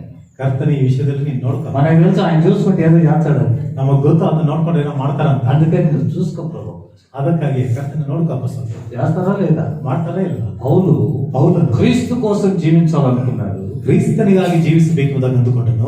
ఆయన చెప్పిన ఒక మాట ఏంటంటే, ಆತನು ಹೇಳಿದಂತ ಒಂದು ಮಾತೇನಂದ್ರೆ, నేను క్రీస్తును పోలి నడుచుకున్నాను, ನಾನು ಕ್ರಿಸ್ತನನ್ನು ಹೋಲಿ ನಡೆದುಕೊಂಡಿದ್ದೇನೆ, మీరు నన్ను పోలి నడుచుకోండి. ನೀವು ನನ್ನನ್ನು ಹೋಲಿ ನಡೆದುಕೊಳ್ಳಿ. హల్లెలూయా, ಹಲ್ಲೆಲೂಯಾ. మన మాదిరిగా ఉన్నామా? అట్లా ನಾವು ಆ ರೀತಿಯಾಗಿ ಮಾದರಿಯಾಗಿದ್ದೇವಾ? సహించుకునే స్వభావం కలిగి ఉన్నామా? ಸಹಿಸಿಕೊಳ್ಳುವಂತ ಸ್ವಭಾವವುಳ್ಳವರಾಗಿದ್ದೇವಾ? ఈ నూతన సంవత్సరంలో వాగ్దానం ఉంది, సంతోషించి గంతులు వేయండి. ಈ ಹೊಸ ವರ್ಷದಲ್ಲಿ ವಾಗ್ದಾನವಿದೆ, ಸಂತೋಷಿಸಿ ಕುಣಿದಾಡ್ರಿ. గంతులు వేయాలంటే మనం క్రీస్తు కొరకు జీవించే వాళ్ళమై ఉండాలి. ನಾವು ಕುಣಿದಾಡಬೇಕಂದ್ರೆ ನಾವು ಕ್ರಿಸ್ತನಿಗಾಗಿ ಜೀವಿಸುವಂತವರಾಗಿ ನಾವು ಇರಬೇಕು. మన కొరకై మనం జీవిస్తే ನಮಗೋಸ್ಕರವಾಗಿ ನಾವು ಜೀವಿಸಿದ್ರೆ బాధలే మిగులుతాయి, ಬಾಧೆಗಳೇ ಉಳಿದೋಗುತ್ತೆ, వేదన మిగులుద్ది, ವೇದನೆಗಳು ಉಳಿಯುತ್ತೆ, సంతోషం ఉండదు, ಸಂತೋಷ ಇರೋದಿಲ್ಲ, సమాధానం ఉండదు, ಸಮಾಧಾನ ಇರೋದಿಲ್ಲ. శ్రమలో కూడా సంతోషం ఉండాలంటే, ಶ್ರಮೆಯಲ್ಲಿಯೂ ಸಹ ಸಂತೋಷ ಇರಬೇಕಂದ್ರೆ మన క్రీస్తు కొరకు జీవించే వాళ్ళమై ఉండాలి. ನಾವು ಕ್ರಿಸ್ತನಿಗಾಗಿ ಜೀವಿಸುವಂತವರಾಗಿರ್ಬೇಕು. హల్లెలూయా, ಹಲ್ಲೆಲೂಯಾ. ఎల్లప్పుడూ మన కార్యక్రమాలే, ಯಾವಾಗಲೂ ನಮ್ಮ ಕಾರ್ಯಕ್ರಮಗಳೇ, ఎల్లప్పుడూ మన క్షేమాభివృద్ధి, ಯಾವಾಗಲೂ ನಮ್ಮ ಕ್ಷೇಮಾಭಿವೃದ್ಧಿಯೇ, ఎల్లప్పుడూ మన సొంత ఆలోచనలే, ಯಾವಾಗಲೂ ನಮ್ಮ ಸ್ವಂತ ಆಲೋಚನೆಗಳೇ. ఇది కాదు క్రీస్తు కోసం జీవించేది. ಇದೆಲ್ಲ ಕ್ರಿಸ್ತನಿಗಾಗಿ ಜೀವಿಸುವ. పౌలు ఒకసారి అన్నాడు, ಪೌಲನೊಂದು ಸಾರಿ ಹೇಳಿದ, సంఘములన్నిటిని గురించి చింత నాకుంది, ಸಭೆಗಳೆಲ್ಲದರ ಕುರಿತಾದಂತ ಚಿಂತೆ ನನ್ನಲ್ಲಿದೆ. ఏ సంఘానికి ఏ సందేశం చెప్పాలి, ಯಾವ ಸಭೆಗೆ ಯಾವ ಸಂದೇಶ ಹೇಳಬೇಕು, ఏ సంఘములో ఏ కొరతలు కలిగిన వాళ్ళు ఉన్నారు, ಯಾವ ಸಭೆಯಲ್ಲಿ ಕೊರತೆ ಉಳ್ಳವರು ಇದ್ದಾರೆ, ఎవరెవరికి ఏమేమి పంచిపెట్టాలి, ಯಾರ್ಯಾರಿಗೆ ಏನೇನು ಹಂಚಿಕೊಳ್ಬೇಕು, ఎవరెవరికి ఏ ఆదరణ కావాలి, ಯಾರ್ಯಾರಿಗೆ ಯಾವ ಆದರಣೆ ಬೇಕಾಗಿದೆ, చింతించే వ్యక్తిగా ఉన్నాడు పౌలు. ಚಿಂತಿಸುವಂತ ವ್ಯಕ್ತಿಯಾಗಿದ್ದಾನೆ ಪೌಲನು. హల్లెలూయా, ಹಲ್ಲೆಲೂಯಾ. చింతిస్తున్నామా మనం? ಚಿಂತಿಸುತ್ತಿದ್ದೇವ ನಾವು? ఆయన చెప్పే మాట ಆತನು ಹೇಳಿದಂತ ಮಾತು 1 కొరింథీ పత్రికలో 1ನೇ ಕೊರಿಂಥಿ ಪತ್ರಿಕೆಯಲ್ಲಿ, సంఘ క్షేమాభివృద్ధి నిమిత్తమై ಸಭೆಯ ಕ್ಷೇಮಾಭಿವೃದ್ಧಿಯ ನಿಮಿತ್ತವಾಗಿ మీరు వరములను పొందుకోమన్నాడు. ನೀವು ವರಗಳನ್ನು ಹೊಂದಿಕೊಳ್ಳಿರಿ ಎಂಬುದಾಗಿ ಹೇಳಿದನು. 14వ అధ్యాయంలో 14ನೇ ಅಧ್ಯಾಯದಲ್ಲಿ 14వ అధ్యాయం 1వ వచనం, 14ನೇ ಅಧ್ಯಾಯ 1ನೇ ವಾಕ್ಯ, ಪ್ರೀತಿಯನ್ನು ಅಭ್ಯಾಸ ಮಾಡಿಕೊಳ್ಳಿರಿ. ಹ್ಮ್. ಆದರೂ ಪವಿತ್ರಾತ್ಮನಿಂದುಂಟಾಗುವ ವರಗಳನ್ನು ಹಾ. ಅವುಗಳೊಳಗೆ ವಿಶೇಷವಾಗಿ 12వ వచనం చదవండి. 12ನೇ ವಾಕ್ಯವನ್ನು ನೋಡ್ರಿ. ಹಾಗೆಯೇ ಹಾ. ನೀವು ಆತ್ಮ ಪ್ರೇರಿತವಾದ ಹಾ. ನುಡಿಗಳನ್ನು ಆಡುವುದಕ್ಕೆ ಹಾ. ಅಪೇಕ್ಷಿಸುವವರಾಗಿರುವುದರಿಂದ ಹಾ. ಸಭೆಗೆ ಭಕ್ತಿ ವೃದ್ಧಿ ಉಂಟಾಗುವ ಹಾಗೆ ಹಾ. ಅದಕ್ಕಿಂತಲೂ ಹೆಚ್ಚಾದದ್ದನ್ನು ಮಾಡುವುದಕ್ಕೆ ಪ್ರಯತ್ನಿಸಿ. ప్రయత్నం చేయండి. హల్లెలూయా, హల్లెలూయా. ఏందిరా నీ బిల్డప్? హల్లెలూయా. ಹಲ್ಲೆಲೂಯಾ. దేనికోసం ప్రయత్నం చేయాలి? ಯಾವುದಕ್ಕೋಸ್ಕರ ಪ್ರಯತ್ನ ಮಾಡಬೇಕು? అంతకంటే అధికమైంది. ಅದಕ್ಕಿಂತ ಹೆಚ್ಚಾದದ್ದು. మీరు ఆత్మ సంబంధమైన వరముల విషయమై ನೀವು ಆತ್ಮ ಸಂಬಂಧವಾದ ವರಗಳ ವಿಷಯವಾಗಿ ఆసక్తి గలవారంట. ಆಸಕ್ತಿ ಉಳ್ಳವರಂತೆ. హల్లెలూయా. హల్లెలూయా. కొరింథీ సంఘం కొరింథీ సభೆ ఆత్మ సంబంధమైన వరముల విషయంలో ఆసక్తి కలిగి ఉన్నారు. ಆತ್ಮ ಸಂಬಂಧವಾದ ವರಗಳ ಕುರಿತಾಗಿ ಆಸಕ್ತಿ ಉಳ್ಳವರಾಗಿದ್ದಾರೆ. పౌలు అంటున్నాడు, ಪೌಲನು ಹೇಳ್ತಿದ್ದಾನೆ, అంతకంటే ఇంకా ఎక్కువగా, ಅದಕ್ಕಿಂತ ಇನ್ನೂ ಹೆಚ್ಚಾಗಿ, అంతకంటే ఇంకా ఎక్కువగా ಅದಕ್ಕಿಂತ ಇನ್ನೂ ಹೆಚ್ಚಾಗಿ ప్రయత్నం చేయండి. ಪ್ರಯತ್ನ ಮಾಡಿರಿ. హల్లెలూయా. హల్లెలూయా. ఉన్నాయా మనకు ప్రయత్నాలు? ನಮಗಿದೆಯಾ ಪ್ರಯತ್ನಗಳು? 1,00,000 ఉంటే దాన్ని 10 లక్షలు ఎట్లా చేయాలా అని ప్రయత్నాలు ఉంటాయి. ₹1,00,000 ಇದ್ರೆ ಅದನ್ನ 10 ಲಕ್ಷ ಯಾವ ರೀತಿ ಮಾಡ್ಬೇಕೆಂಬುದಾಗಿ ಪ್ರಯತ್ನಗಳು ಇರುತ್ತೆ. 10,000 ఉంటే దాన్ని 1,00,000 ఎట్లా చేద్దామా అనే ప్రయత్నాలు ఉంటాయి. ₹10,000 ಇದ್ರೆ ಅದನ್ನ 1 ಲಕ್ಷ ಯಾವ ರೀತಿ ಮಾಡೋದನ್ನ ಪ್ರಯತ್ನ ಇರುತ್ತೆ. కదా? ఉంటుందా లేదా? ಇರುತ್ತಾ ಇರಲ್ವಾ? యథార్థంగా చెప్పండి, దేవుని సన్నిధి ಯಥಾರ್ಥವಾಗಿ ಏನ್ರಿ ದೇವರ ಸನ್ನಿಧಿ? ఉంటుందా లేదా? ಇರುತ್ತಾ ಇರಲ್ವಾ? ఉండదా? ಇರೋದಿಲ್ವಾ? అప్పుడు ఏం ధనాపేక్షే లేనట్టుగా. ಏನು ಹಣದಾಸನೆ ಇಲ್ಲೋ ರೀತಿ ಇನ್ನು என்ன சுனில், என்ன பேச மாட்டியே, பேசு. இருக்குதா இல்லையா? ஆமா, அது உண்மை சொல்லணும். ಅದು ನಿಜವಾಗಿ హల్లెలూయా. హల్లెలూయా. సత్య ಹೇಳಬೇಕು. ఒత్తుకో, ఒప్పుకోవాలి, ఒప్పుకోవాలి, సత్యం చెప్పాలి, ಸತ್ಯ ಹೇಳಬೇಕು. ఆ ప్రయత్నాలు ఉన్నాయి. ಆ ಪ್ರಯತ್ನಗಳಿದೆ. మరి ఈ ప్రయత్నం ఏది? ಮತ್ತೆ ಈ ಪ್ರಯತ್ನ ಎಲ್ಲಿ? అంతకంటే అధికముగా ಅದಕ್ಕಿಂತ ಹೆಚ್ಚಾಗಿ సంఘ క్షేమాభివృద్ధి నిమిత్తమై, ಸಭೆಯ ಕ್ಷೇಮಾಭಿವೃದ್ಧಿಯ ನಿಮಿತ್ತವಾಗಿ, అంతకంటే అధికముగా, ಅದಕ್ಕಿಂತ ಹೆಚ್ಚಾಗಿ. హల్లెలూయా. హల్లెలూయా. హల్లెలూయా. హల్లెలూయా. మొన్నటి దినం మన పరశురామ ఒక ఇది పంపించాడు, వాట్సాప్ లో ఒక పాట పంపించాడు. ಮೊನ್ನೆ ದಿನ ನಮ್ಮ ಪರಶುರಾಮ ಅವರು ವಾಟ್ಸಪ್ ಅಲ್ಲಿ ಹಾಡನ್ನು ಕಳಿಸಿದ್ರು. పాట పాడాడు, ಹಾಡನ್ನು ಹಾಡಿದ, ఒక కొత్త పాట ಒಂದು ಹೊಸ ಹಾಡು రాజు పంపించాడు. ಬರೆದು ಕಳಿಸಿದ. చాలా బాగుంది, ತುಂಬಾ ಚೆನ್ನಾಗಿದೆ. ఇక వెనక ముందు ఏం లేదా దీనికి అన్న. ಇನ್ನ ಹಿಂದೆ ಮುಂದೆ ಏನಿಲ್ವಾ ಇದಕ್ಕಂತೆ? ఉంది, ఇంకొకటి రెడీ చేస్తున్నా అన్నాడు. ಇದೆ, ಇನ್ನೊಂದನ್ನ ರೆಡಿ ಮಾಡ್ತಿದ್ದೀನಿ. దాన్ని రెడీ చేసి మన పంపించాడు మళ్ళీ. ಅದನ್ನ ರೆಡಿ ಮಾಡಿ ಮತ್ತೆ ಮೊನ್ನೆ ಕಳಿಸಿದ್ರು. సరే, అది ఎట్లనే ఇంకా మా పిల్లలు కదా, మేము సహించుకోవాలి. ಸರಿ, ಅದೇನೋ ಬಿಟ್ಟು ನಮ್ಮ ಮಕ್ಕಳೆಲ್ಲ ನಾವು ಸಹಿಸ್ಕೊಳ್ಬೇಕು. ಅದನ್ನ వస్తువులకు ఫోన్ చేసినప్పుడు మాట్లాడు. ವಸ್ತುದಲ್ಲಿ ಅವ್ರಿಗೆ ಫೋನ್ ಮಾಡಿದಾಗ ಮಾತಾಡ್ತಾರೆ. పరశురామ ఒక పాట రాశాడు కదా, విన్నానంటే వాడు అందరికి పంపించేసి, ಪರಶುರಾಮ ಒಂದು ಹಾಡನ್ನ ಬರೆದೇನು ಕೇಳಿದ್ರೆ ಅಂದ್ರೆ ಎಲ್ಲರಿಗೂ ಕಳಿಸಿದ್ದಾರೆ. వాళ్ళు అన్నారు, ఓ విన్నాం, ಅವ್ರು ಹೇಳಿದ್ರು ಕೇಳಿದೀವಿ. విన్నాం. ಕೇಳಿದೀವಿ. ఎట్లుంది పాట అన్న. ಯಾವ ರೀತಿ ಇದೆ ಹಾಡು ಅಂದ್ರೆ? ఎట్లుంది? ಹಿಂಗಿದೆ. ఫస్ట్ ఎంత మంచి దేవుడు వేస్తాయి ఒక పాట పాడిందంట. ಫಸ್ಟ್ ಎಷ್ಟು ಒಳ್ಳೆ ದೇವರು ಎಸೆ ಎಂಬುದಾಗಿ ಹಾಡು ಹೇಳಿದಂತೆ. రెండోది ఇంకొక పాట అంట. ಎರಡನೇದು ಇನ್ನೊಂದು ಲೈನ್ ಹಾಡಂತೆ. మూడో లైన్ ఇంకో పాట అంట. ಮೂರನೇ ಲೈನ್ ಮತ್ತೊಂದು ಹಾಡು. వాళ్ళకి అంటే అర్థమైంది, ಅವ್ರಿಗೆ ಹಂಗ ಅರ್ಥ ಆಗಿದೆ. బాగా పాడే 3 పాటలు అంటున్నారు. ಚೆನ್ನಾಗಿ ಹಾಡಿದಾರೆ, 3 ಹಾಡು ಅಂತ ಅವ್ರು ಹೇಳ್ತಿದ್ದಾರೆ. మీరు ఏనండి తెలుస్తుంది, ನೀವು ಕೇಳ್ರಿ ಗೊತ್ತಾಗುತ್ತೆ. ఇక్కడ ಇಲ್ಲಿ వాడికి ఉన్న ఆసక్తి చూడండి. ಅವ್ರಿಗಿದ್ದಂತ ಆಸಕ್ತಿಯನ್ನು ನೋಡ್ರಿ. నేను కూడా ఒక పాట రాయాలి, ನಾನು ಸಹ ಒಂದು ಹಾಡನ್ನು ಬರೀಬೇಕು. వాక్యం చదువుతున్నాడు ఇప్పుడు. ವಾಕ್ಯವನ್ನು ಓದ್ತಿದ್ದಾನೆ ಈಗ. వాడు ఎబ్బెట్టు అందరు, ఆ గుంపులు అందరూ ఎబ్బెట్లే. ಆ ಗುಂಪಿನಲ್ಲಿ ಎಲ್ಲರ ಹೆಬ್ಬೆಟ್ಟುಗಳೇ. ఇప్పుడు వీడు సైన్ చేస్తాడు, వేరే వాడు సైన్ చేస్తున్నారు. ಈಗ ಇದನ್ನು ಸಹಿ ಮಾಡ್ತಿದ್ದಾನೆ, ಬೇರೆಯವರು ಸಹ ಸಹಿ ಮಾಡ್ತಾ ಇದ್ದಾರೆ. బైబిల్ చదువుతున్నాడు వాడు. ಸತ್ಯವೇದ ಓದ್ತಿದ್ದಾನೆ ಆತನು. హల్లెలూయా. ಹల్లೆಲೂಯಾ. ఇంట్లో కూర్చొని బైబిల్ చదువుతాడు, ಮನೆಯಲ್ಲಿ ಕೂತ್ಕೊಂಡು ಸತ್ಯವೇದ ಓದ್ತಾನೆ, సమాధానం ఉంటాడు, ಸಮಾಧಾನವಾಗಿರ್ತಾನೆ. నిన్న కొంచెం షార్ట్ టెంపర్ అయిపోయింది, ఎందుకు మధ్య సమాధానం ఉంటాడు, ಸಮಾಧಾನವಾಗಿರ್ತಾನೆ. బైబిల్ చదువుతాడు, ಸತ್ಯವೇದ ಓದ್ತಾನೆ, వాక్యం చెప్తాడు, ವಾಕ್ಯ ಹೇಳ್ತಾನೆ, ఆరాధన చేస్తాడు, ಆರಾಧನೆ ಮಾಡ್ತಾನೆ. ఇప్పుడు వానికి ఏం ఆశ వచ్చింది? ಈಗ ಆತನಿಗೆ ಏನ್ ಆಸೆ ಬಂದಿದೆ? నేను కూడా పాట రాయాలి, ನಾನು ಸಹ ಹಾಡನ್ನ ಬರೀಬೇಕು, పాట రాయాలి, ಹಾಡನ್ನ ಬರೀಬೇಕು. వాళ్ళ భాషలో పాడిండోడు, ಅವರ ಭಾಷೆಯಲ್ಲಿ ಅವನು ಬರೆದಿದ್ದಾನೆ. ఆ దేవునికి స్తోత్రం. ದೇವರಿಗೆ ಸ್ತೋತ್ರ. ఇంకా అధికముగా, ಇನ್ನೂ ಹೆಚ್ಚಾಗಿ. హల్లెలూయా. ಹಲ್ಲెಲೂಯಾ. పౌలు అదే అంటున్నాడు, ಪೌಲನು ಅದನ್ನು ಹೇಳ್ತಿದ್ದಾನೆ. మీరు క్రీస్తు కొరకు జీవించాలి, ನೀವು ಕ್ರಿಸ್ತನಿಗಾಗಿ ಜೀವಿಸಬೇಕು, ఇంకా అధికముగా ఎదగాలి. ಇನ್ನೂ ಹೆಚ್ಚಾಗಿ ಬೆಳೆಯಬೇಕು. ఎదుగుతున్నావా? ಬೆಳೀತಾ ಇದೀವ. అన్నిట్లో రెట్టింపు చేయాలనే ఆలోచన ఉంటుంది. ಎಲ್ಲಾದ್ರಲ್ಲಿ 2ರಷ್ಟು ಮಾಡ್ಬೇಕೆಂಬ ಆಲೋಚನೆ ಇರುತ್ತೆ. పెట్టులు తీసి సీట్లు వేయాలనే ఆలోచన ఉంటుంది. ಅಂಚುಗಳನ್ನ ತೆಗೆದು ಸೀಟ್ ಹಾಕ್ಬೇಕೆಂಬ ಆಲೋಚನೆ ಇರುತ್ತೆ. సీట్లు తీసి ఆర్సీసీ వేయాలనేది ఉంటుంది. ಶೀಟ್ಗಳನ್ನ ತೆಗೆದು ಆರ್ಸಿಸಿ ಹಾಕಬೇಕೆಂಬ ಆಲೋಚನೆ ಇರುತ್ತೆ. ఆత్మ సంబంధమైన విషయంలో ఎంత ఎదుగుతున్నాం? ಆತ್ಮ ಸಂಬಂಧವಾದ ವಿಷಯದಲ್ಲಿ ಎಷ್ಟು ಬೆಳೀತಾ ಇದೀವಿ, ఎంత ఎదుగుతున్నాం? ಎಷ್ಟು ಬೆಳೀತಾ సంఘ ಇದೀವಿ, క్షేమాభివృద్ధి విషయంలో ఎంత ప్రయాస పడుతున్నాం? ಸಭೆಯ ಕ್ಷೇಮಾಭಿವೃದ್ಧಿಯ ನಿಮಿತ್ತವಾಗಿ ಎಷ್ಟು ಪ್ರಯಾಸ ಪಡ್ತಿದೀವಿ. పౌలు అంటున్నాడు, ಪೌಲನು ಹೇಳ್ತಿದ್ದಾನೆ, ప్రయత్నం చేయండి, ಪ್ರಯತ್ನವನ್ನ ಮಾಡಿ, ప్రయత్నం చేయండి. ಪ್ರಯತ್ನ ಮಾಡಿರಿ. లోకంలో కాదు ప్రయత్నం చేయాల్సింది, ಲೋಕದಲ್ಲೆಲ್ಲ ಪ್ರಯತ್ನಗಳನ್ನು ಮಾಡಬೇಕು. దావీదు ఏమన్నాడు? ದಾವೀದನು ಏನ್ ಹೇಳಿದ್ದಾನೆ? నా బ్రతుకు దినములన్నీయు ನನ್ನ ಜೀವಿತ ಕಾಲವೆಲ್ಲ కృపాక్షేమములు ಕೃಪಾಕ್ಷೇಮಗಳಿಂದ నా వెంట వచ్చును. ನನ್ನ ಹಿಂದೆ ಬರುತ್ತದೆ. ఎందుకని? ಯಾತಕ್ಕಾಗಿ? ఆయన యెహోవా నీవే నా కాపరి అని కాపరి దగ్గరికి వెళ్ళిపోయాడు. ಆತನು ಯೆಹೋವನೇ ನೀನೇ ನನಗೆ ಕುರುಬನೆಂಬುದಾಗಿ ಕುರುಬನ ಬಳಿಗೆ ಹೋದನು. ఆ కాపరి దగ్గర ఉన్న కృపాక్షేమాలన్నీ అతన్ని వెంబడిస్తూ ఉన్నాయి. ಆ ಕುರುಬನ ಬಳಿಯಲ್ಲಿರುವಂತಹ ಕೃಪಾಕ್ಷೇಮಗಳೆಲ್ಲವೂ ಸಹ ಈತನನ್ನ ಹಿಂಬಾಲಿಸ್ತಾ ಇದೆ. కొంతమంది దేవుని విడిచిపెడతారు, ಸ್ವಲ್ಪ ಜನರು ದೇವರನ್ನ ಬಿಟ್ಟು ಬಿಡುತ್ತಾರೆ. ఇక లోకంలో ప్రయత్నాలు చేస్తుంటారు. ಇನ್ನು ಲೋಕದಲ್ಲಿ ಪ್ರಯತ್ನಗಳನ್ನ ಮಾಡ್ತಾ ಇದ್ದಾರೆ. ప్రయత్నాలు చేసి చేసి చేసి ಪ್ರಯತ್ನಗಳನ್ನ ಮಾಡಿ ಮಾಡಿ అప్పుడు లాస్ట్ కు ఉన్నాయి పోతాయి, ఉంచుకున్నాయి అన్ని పోతాయి.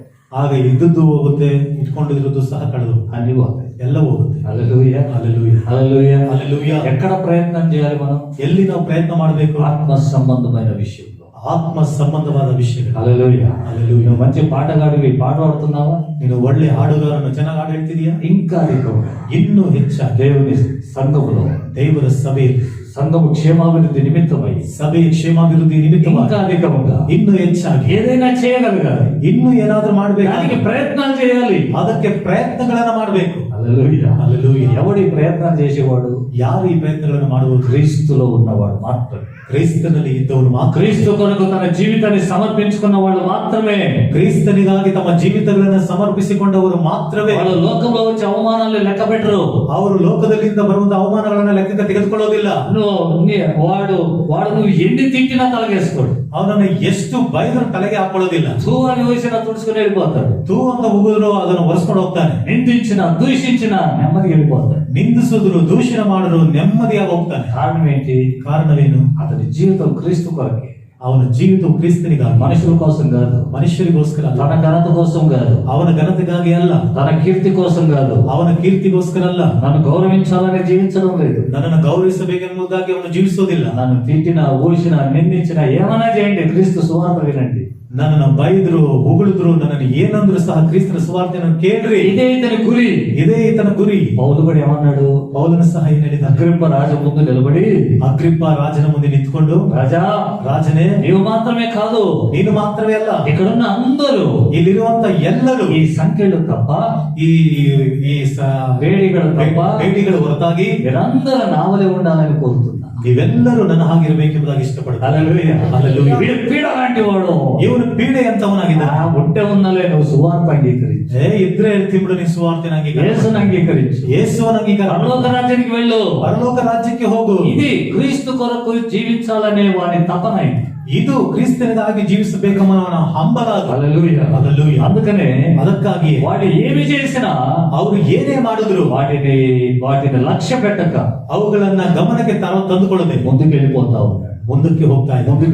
ಮುಂದಕ್ಕೆ ಹೋಗ್ತಾ ಇದ್ದಾರೆ. ఫిలిప్పీ పత్రికలో పౌలు అన్నాడు, ಫಿಲಿಪ್ಪಿ ಪತ್ರಿಕೆಯಲ್ಲಿ ಪೌಲನು ಹೇಳ್ತಿದ್ದಾನೆ, వెనకున్నవి మరచి ಹಿಂದೆ ಇರುವಂತವುಗಳನ್ನು ಮರೆತು ముందుకే వెళ్ళిపోవాలి. ಮುಂದಕ್ಕೆ ನಾವು ಹೋಗ್ಬೇಕು. హల్లెలూయా, హల్లెలూయా. వెనక నిన్ను తిట్టే వాళ్ళు ఉంటారు, ಹಿಂದೆ ನಿನ್ನನ್ನು ಬೈಯುವಂತರು, నిన్ను దూషించే వాళ్ళు ఉంటారు, ನಿನ್ನನ್ನು ದೂಷಣೆ ಮಾಡುವಂತರು, నీ గురించి అబద్ధం మాట్లాడే వాళ్ళు ఉంటారు, ನಿನ್ನನ್ನು ಕುರಿತಾಗಿ ಸುಳ್ಳನ್ನು ಮಾತನಾಡುವಂತರು, అవమానంగా మాట్లాడే వాళ్ళు ఉంటారు. ಅವಮಾನಕರವಾಗಿ ಮಾತನಾಡುವಂತರು ಇರ್ತಾರೆ. అవన్నీ వెనక ಅವೆಲ್ಲ ಹಿಂದೆ. వెనక మాట్లాడతారు, ఎదురు వచ్చి మాట్లాడతారు. ಎದುರಾಗ ಬಂದು ಮಾತಾಡ್ತಾರೆ, ಹಿಂದೆ ಮಾತಾಡ್ತಾರೆ. నాకు కూడా చెప్తుంటారు, ఇట్లా అన్నారన్నా అట్లా అన్నారని. ನನಗೂ ಸಹ ಹೇಳ್ತಾರೆ, ಕಾರಣ ಹಿಂಗ ಅಂದಿದಾರಣ, ಹಂಗ ಅಂದಿದಾರಣ అనుకోని ಅಂದುಕೊಳ್ಳಿ ಬಿಡ್ರಿ. మనకేమొచ్చింది? ನಮಗೇನ್ ಬಂದಿದೆ అనుకోని ಅಂದುಕೊಳ್ಳಿ ಬಿಡ್ರಿ. మన గురి ముందు ನಮ್ಮ ಗುರಿ ಮುಂದೆ యేసు వైపే ಯೇಸುವಿನ ಕಡೆಗೆ వెళ్ళిపోతూ ఉండాలి. ಹೋಗ್ತಾ ಇರ್ಬೇಕು. హల్లెలూయా, హల్లెలూయా. హల్లెలూయా. హల్లెలూయా. దూషణలలో కూడా ದೂಷಣೆಗಳಲ್ಲಿಯೂ ಸಹ వీళ్ళు దేవునికి సమర్పించబడ్డ వాళ్ళు కనుక ಇವರು ದೇವರಿಗೆ ಸಮರ್ಪಿಸಲ್ಪಟ್ಟವರಾದ ಕಾರಣದಿಂದ సంతోషంగా వెళ్ళిపోయారంట. ಸಂತೋಷವಾಗಿ ಹೋದ್ರು. సంతోషంగా వెళ్ళిపోయారు. ಸಂತೋಷವಾಗಿ ಹೋದ್ರು. వాళ్ళు దూషించిన దూషణలకు నువ్వు కోపగించుకుంటున్నావంటే నువ్వు లోక సంబంధమైన వ్యక్తి. ಅವರು ದೂಷಣೆ ಮಾಡಿದ ದೂಷಣೆಗೆ ನೀನು ಕೋಪಿಸಿಕೊಳ್ಳುತ್ತಿದ್ದೀಯ ಅಂದ್ರೆ ನೀನು ಲೋಕ ಸಂಬಂಧವಾದ ವ್ಯಕ್ತಿ ಆಗಿದ್ದೀಯ. కోపం మంచిది కాదు, ಕೋಪ ಒಳ್ಳೆಯದಲ್ಲ. దూషణలకు ప్రతి దూషణ నువ్వు చేయకూడదు. ದೂಷಣೆಗೆ ಪ್ರತಿ ದೂಷಣೆ ನೀನು ಮಾಡಬಾರದು. వాటిని విడిచిపెట్టు, ಅವುಗಳನ್ನು ಬಿಟ್ಟು ಬಿಡು. ప్రభువునందు సంతోషించు. ಕರ್ತನಲ್ಲಿ ಸಂತೋಷಿಸು. హల్లెలూయా. హల్లెలూయా. పౌలు అన్నాడు ఫిలిప్పీ సంఘంతో, ಪೌಲನು ಹೇಳಿದ್ದಾನೆ ಫಿಲಿಪ್ಪಿ ಸಭೆಗೆ, ప్రభువునందు ఆనందించుడి, ಕರ್ತನಲ್ಲಿ ಸಂತೋಷ ಪಡ್ರಿ. మరలా చెబుతున్నాను, ಮತ್ತೆ ಹೇಳ್ತಾ ಇದ್ದೀನಿ, సంతోషించండి. ಸಂತೋಷ ಪಡ್ರಿ. హల్లెలూయా. హల్లెలూయా. ఏమున్నాయి పౌలు జీవితంలో సంతోషించుటకు? ಏನಿದೆ ಪೌಲನ ಜೀವಿತದಲ್ಲಿ ಸಂತೋಷ ಪಡ್ಲಿಕ್ಕೆ? ఎటు పోయినా దెబ్బలే, ಯಾವ ಕಡೆ ಹೋದ್ರು ಹೊಡೆತ, ఎటు పోయినా నిందలే, ಯಾವ ಕಡೆ ಹೋದ್ರು ನಿಂದೆಗಳೇ, ఎటు పోయినా అవమానాలే, ಯಾವ ಕಡೆ ಹೋದ್ರು ಅವಮಾನಗಳೇ. రాళ్లతో కొట్టారు, ಕಲ್ಲುಗಳಿಂದ ಹೊಡೆದ್ರು, కొరడాలతో కొట్టారు, ಕೊರಡಗಳಿಂದ ಹೊಡೆದ್ರು, పిడి గుద్దులు గుద్దారు. ಅವನು ಮುಷ್ಟಿಯಿಂದ ಗುದ್ದಿದ್ರು. లేదా ಇಲ್ವಾ? ఎటు పోయినా ఇవే, ಯಾವ ಕಡೆ ಹೋದ್ರು ಇವೆ, ఎటు పోయినా ಯಾವ ಕಡೆ ಹೋದ್ರು భయము ಭಯ ఆవరించిందంట. బైబిల్ పౌలు రాస్తున్నాడు, ಅವನನ್ನು ಆವರಿಸಿದ್ದು ಸತ್ಯದಲ್ಲಿ ಪೌಲನು ಬರೀತಾ ఎటు ಇದ್ದಾನೆ. చూసినా భయమే, ಯಾವ ಕಡೆ ನೋಡಿದ್ರು ಭಯ, ఎటు చూసినా శోధనలే, ಯಾವ ಕಡೆ ನೋಡಿದ್ರು ಶೋಧನೆ ಇದೆ. కానీ ಆದರೆ అందులోనే సంతోషం. ಅದರಲ್ಲಿಯೇ ಸಂತೋಷ. హల్లెలూయా, హల్లెలూయా, హల్లెలూయా, హల్లెలూయా. ఎందుకంటే మనం క్రీస్తుని అంగీకరించాము, ಯಾಕೆಂದ್ರೆ ನಾವು ಕ್ರಿಸ್ತನನ್ನು ಅಂಗೀಕಾರ ಮಾಡ್ಕೊಂಡಿದ್ದೀವಿ, క్రీస్తు కొరకే జీవించాలని నిర్ణయించుకున్నాం. ಕ್ರಿಸ್ತನಿಗಾಗಿಯೇ ಜೀವಿಸಬೇಕೆಂದು ನಿರ್ಣಯಿಸಿಕೊಂಡಿದ್ದೇವೆ. కాబట్టి సంతోషం, ಆದ್ದರಿಂದಲೇ ಸಂತೋಷ, సంతోషం. ಸಂತೋಷ. 2వ కొరింథీ పత్రికలో 2ನೇ ಕೊರಿಂಥಿ ಪತ್ರಿಕೆಯಲ್ಲಿ 8:2 ఒక మాట పౌలు అంటున్నాడు. 8ನೇ ಅಧ್ಯಾಯ 2ನೇ ವಚನದಲ್ಲಿ ಮಾತ್ರ ಪೌಲನು ಹೇಳ್ತಿದ್ದಾನೆ. ಆ ಸಭೆಗಳವರು ఆ. ಬಹಳ ಹಿಂಸೆ ತಾಳುವವರಾದರು. మాసిదోనియ సంఘముల విషయంలో మాట్లాడుతున్నాడు. ఆ సంఘము వాళ్ళు ಬಹಳ ಹಿಂಸೆ ತಾಳುವವರಾದರು ಹ್ಮ್. ಮತ್ತು ವಿಪರೀತವಾದ ಬಡತನದಲ್ಲಿದ್ದರು ಹ್ಮ್. ಬಹು ಆನಂದದಿಂದ ತುಂಬಿದವರಾಗಿ ಅತ್ಯಂತ ಔದಾರ್ಯವುಳ್ಳವರಾದರು. చాలు. ఏలైనగా ಹೇಗೆಂದರೆ వారు బహుశ్రమల వలన పరీక్షింపబడగా ಅವರು ಬಹಳ ಹಿಂಸೆಗಳಿಂದ ಪರೀಕ್ಷಿಸಲ್ಪಟ್ಟಾಗ అత్యధికముగా సంతోషించిరి. ಅತ್ಯಧಿಕವಾಗಿ ಸಂತೋಷಪಟ್ಟರು. హల్లెలూయా. హల్లెలూయా. పరీక్షలు వచ్చినాయంట. ಪರೀಕ್ಷೆಗಳು ಬಂತಂತೆ. మాసిదోనియ సంఘమునకు పరీక్షలు వచ్చినాయి. ಮಾಸಿದೋನಿಯ ಸಭೆಗೆ ಪರೀಕ್ಷೆಗಳು ಬಂದಿದೆ. ఆ సంఘము యొక్క సంతోషాన్ని ఇక్కడ పౌలు కొరింథీ సంఘముతో వివరిస్తూ ఉన్నాడు. ಆ ಸಭೆಯ ಒಂದು ಸಂತೋಷವನ್ನ ಪೌಲನಿಲ್ಲಿ ಕೊರಿಂಥಿ ಸಭೆಗೆ ಆತನು ವಿವರಿಸ್ತಾ ಇದ್ದಾನೆ. ఏ విషయంలో సంతోషించారు?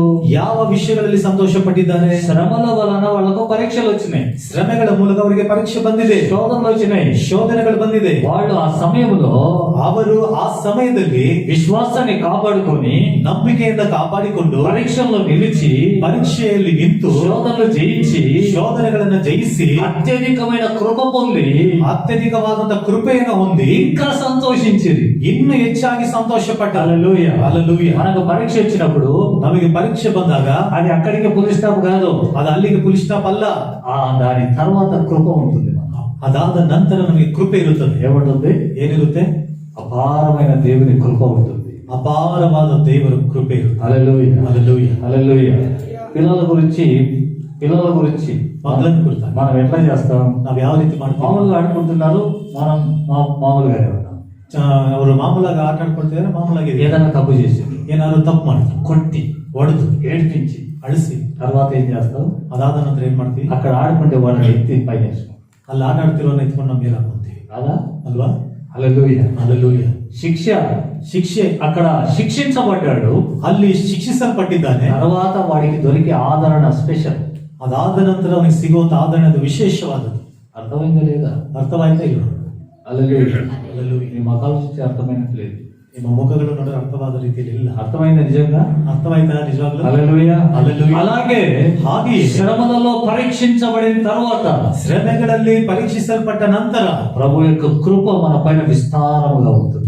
ಕರ್ತನ ಒಂದು ಕೃಪೆ ನಮ್ಮ ಮೇಲೆ ಅತ್ಯಧಿಕವಾಗಿದೆ. కాబట్టి వాడు సంతోషించిరి. ಆದ ಕಾರಣ ಅವರು ಸಂತೋಷ ಪಟ್ಟರು. శ్రమలు వచ్చితే దూషించే వాళ్ళు ఉన్నారు చాలా మంది. ಶ್ರಮೆಗಳು ಬಂದ್ರೆ ದೂಷಣೆ ಮಾಡುವಂತರು ತುಂಬಾ ಜನರಿದ್ದಾರೆ. ప్రకటన గ్రంథం 16:11 రాయబడింది. ಪ್ರಕಟಣೆ ಗ್ರಂಥ 16:11 ಬರೆಯಲ್ಪಟ್ಟಿದೆ. వారికి కలిగినటువంటి ఆ మహా వేదనను బట్టి ಅವರಿಗೆ ಉಂಟಾದಂತಹ ಮಹಾ ವೇದನೆಗಳ ದೆಸೆಯಿಂದ వారు మారు మనసు పొంది దేవుని వైపు తిరగక ಅವರು ಮಾನಸಾಂತರ ಹೊಂದಿ ದೇವರ ಕಡೆಗೆ ತಿರುಗಿಕೊಳ್ಳದೆ వాడు దేవునిని దూషించిరి. ಅವರು ದೇವರನ್ನ ದೂಷಣೆ ಮಾಡಿದ್ರು. శ్రమలలో దేవుని దూషించే వాళ్ళు ఉన్నారు. ಶ್ರಮೆಗಳಲ್ಲಿ ದೇವರನ್ನ ದೂಷಣೆ ಮಾಡುವಂತರಿದ್ದಾರೆ. ఇంత ప్రార్థనలు చేస్తున్నాం, ಇಷ್ಟೊಂದು ಪ್ರಾರ್ಥನೆಗಳು ಮಾಡ್ತಿದೀವಿ, ఇంత నమ్మకంగా ఉంటున్నాం, ಇಷ್ಟೊಂದಾಗಿ ನಂಬಿಕಸ್ಥರಾಗಿರ್ತಾ ಇದ್ದೀವಿ. మాకెందుకు వచ్చింది ఈ శ్రమలు? ನಮಗೆ ಯಾಕೆ ಬಂದಿದೆ ಈ ಶ್ರಮೆಗಳು? దేవుడి కళ్ళు ఉన్నాయా లేవా? ದೇವರಿಗೆ ಕಣ್ಣಿದೆಯಾ ಇಲ್ವಾ? దేవుడు మమ్మల్ని చూస్తున్నాడా లేదా? ದೇವರು ನಮ್ಮನ್ನು ನೋಡ್ತಿದ್ದಾರಾ ಇಲ್ವಾ అని దూషించే వాళ్ళు చాలా మంది ఉన్నారు. ಎಂಬುದಾಗಿ ದೂಷಣೆ ಮಾಡುವಂತರು ತುಂಬಾ ಜನರಿದ್ದಾರೆ. మాసిదోనియ సంఘం ಮಕೆದೋನ್ಯದ ಸಭೆ సంతోషించింది, ಸಂತೋಷಪಟ್ಟ. హల్లెలూయా. హల్లెలూయా. కారణం ఏంటి? ಕಾರಣವೇನು? వారి సంతోషానికి కారణం ఏంటి? ಅವರ ಸಂತೋಷಕ್ಕೆ ಕಾರಣವೇನು? వాళ్ళు క్రీస్తు కోసం జీవిస్తూ ఉన్నవాళ్ళు. ಅವರು ಕ್ರಿಸ್ತನಿಗಾಗಿ ಜೀವಿಸುತ್ತಾ ಇರುವರು. వాళ్ళు క్రీస్తు కొరకే జీవించేవాళ్ళు. ಅವರು ಕ್ರಿಸ್ತನಿಗಾಗಿಯೇ ಜೀವಿಸುತ್ತಾ ಇರುವರು. కాబట్టి సంతోషం ಆದ್ದರಿಂದಲೇ ಸಂತೋಷ, శ్రమలలో సంతోషం, ಶ್ರಮೆಗಳಲ್ಲಿ ಸಂತೋಷ, బాధలలో సంతోషం, ಬಾಧೆಗಳಲ್ಲಿ ಸಂತೋಷ, ఆటంకాలు ఎదురైన సంతోషం. ತಡೆಗಳು ಎದುರಾದ್ರೂ ಸಂತೋಷ. బీద పరిస్థితి ఎట్లుందంట, వాళ్ళు బీదలు ఉన్నారంట. వీళ్ళు ಪರಿಸ್ಥಿತಿ ನೋಡ್ರಿ ಯಾವ ರೀತಿ ಇದೆ ಅಂದ್ರೆ ಅವರು ಬಡತನದಲ್ಲಿದ್ದಾರೆ, నిరుపేదలు. ವಿಪರೀತವಾದ ಬಡತನದಲ್ಲಿದ್ದಾರೆ. అలాంటి పేదతనంలో కూడా ಅಂತ ಬಡತನದಲ್ಲಿಯೂ ಸಹ వారి దాతృత్వము బహుగా విస్తరించెను. ಅವರ ಔದಾರ್ಯವು ತುಂಬಾ ಅವರು ಹೆಚ್ಚಾಗಿದೆ. వాళ్ళకున్న స్థితిలోనే ఇతరులకు ఇచ్చేవాళ్ళు. ಅವ್ರಿಗಿದ್ದಂತ ಸ್ಥಿತಿಯಲ್ಲಿ ಇದ್ದ ಇತರಿಗೆ ಕೊಡುವಂತವ್ರು. హల్లెలూయా. ಹಲ್ಲೆಲೂಯಾ. చాలా మంది అంటారు, ತುಂಬಾ ಜನ ಇರ್ತಾರೆ, మాకే లేదు, మాకే లేదు, మాకే లేదు. ನಮಗೆ ಇಲ್ಲ, ನಮಗೆ ಇಲ್ಲ, మూడోసారి చెప్తాను. ನಮಗೆ ಇಲ್ಲ, ముమ్మారు మాకు లేదు, అది మాకే లేదే, ನಮಗೆ ಇಲ್ವಲ್ಲ, మేమేమి ఇచ్చాం వాళ్ళకు, ನಾವೇನ್ ಕೊಡೋದು ಅವ್ರಿಗೆ, మాకే లేదు. ನಮಗೆ ಇಲ್ಲ. ఇదే వాళ్ళ బతుకంతా అదే. ಅವ್ರ ಬದುಕೆಲ್ಲ ಅದೇ. వీళ్ళు ಇವರು నిరుపేదలంట. ವಿಪರೀತವಾದ ಬಡವರಂತ. విపరీతవాద బడవలు అంటే ఎట్లా ಅಂದ್ರೆ ಹಿಂಗೆ సౌకర్యములే సరిగ్గా లేని వాళ్ళు. ಸೌಕರ್ಯಗಳೇ ಸರಿಯಾಗಿಲ್ಲದೆ ಇದ್ದವು. అందుకని ఎబ్రీ పత్రికల 11వ అధ్యాయంలో ಅದಕ್ಕೆ ಇಬ್ರಿ ಪತ್ರಿಕೆ 11ನೇ ಅಧ್ಯಾಯದಲ್ಲಿ విశ్వాస వీరుల గురించి రాయబడింది. ವಿಶ್ವಾಸದ ವೀರರ ಕುರಿತಾಗಿ ಬರೆಯಲ್ಪಟ್ಟ వాళ్ళు ಅವರು విశ్వాసముతో ನಂಬಿಕೆಯೊಂದಿಗೆ కొండలలో నివసించిరి, ಬೆಟ್ಟಗಳಲ್ಲಿ ವಾಸ ಮಾಡಿದ್ರು, గుహలలో నివసించిరి. ಗುಹೆಗಳಲ್ಲಿ ವಾಸ ಮಾಡಿದ್ರು. కొండల గుహలలో ఉంటాయా బెడ్లు? ಆ ಬೆಟ್ಟಗಳಲ್ಲಿ ಗುಹೆಗಳಲ್ಲಿ ಇರುತ್ತಾ ಬೆಟ್ಟಗಳಲ್ಲಿ ಹಾಸಿಗೆ ಹಾಸಿಗೆ ಇರುತ್ತಾ? ఉంటాయా? ಇರುತ್ತಾ?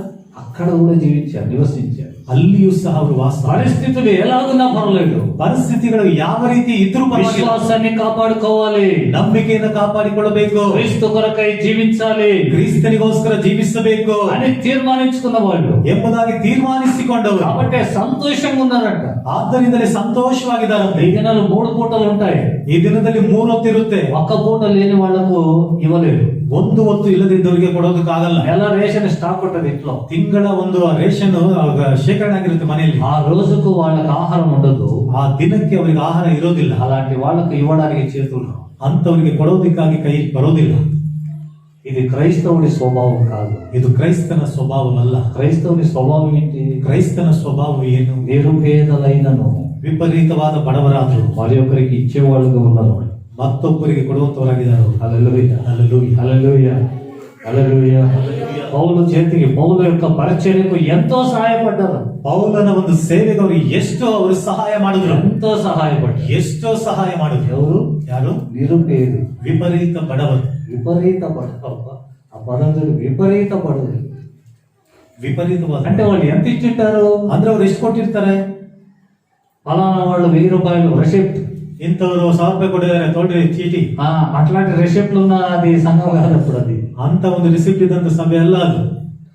వాళ్ళకు వాళ్ళ దగ్గర ఉన్నంత ಅವರ ಬಳಿಯಲ್ಲಿ ಇದ್ದಷ್ಟು తెచ్చి ఇచ్చేవాళ్ళే, ತಂದು ಕೊಡ್ತಾ ಇದ್ರು. అందుకనే ಅದಕ್ಕಾಗಿ ఆ 8వ అధ్యాయంలోనే ಆ 8ನೇ ಅಧ್ಯಾಯದಲ್ಲಿಯೇ అక్కడ 11వ వచనం, ಅಲ್ಲಿ 11ನೇ ವಾಕ್ಯ, 12వ వచనం, 12ನೇ ವಾಕ್ಯ. మొదట ఒకడు సిద్ధమైన మనస్సు కలిగి ఉంటే, ಒಬ್ಬನು ಕೊಡುವುದಕ್ಕೆ ಸಿದ್ಧ ಮನಸ್ಸುಳ್ಳವನಾಗಿ ಇದ್ರೆ, శక్తికి మించి కాదు, ಶಕ್ತಿಗೆ ಮೀರಿ ಅಲ್ಲ, ఉన్న దాంట్లో ఇయ్యండి చాలు, ಇರುವುದರಲ್ಲೇ ಕೊಡ್ರಿ ಸಾಕು. 1 రూపాయి ఇయ్యండి చాలు. 1 ರೂಪಾಯಿ ಕೊಡ್ರಿ ಸಾಕು. నేను రాసి పెట్టిన, ನಾನು ಬರ್ದಿದ್ದೀನಿ.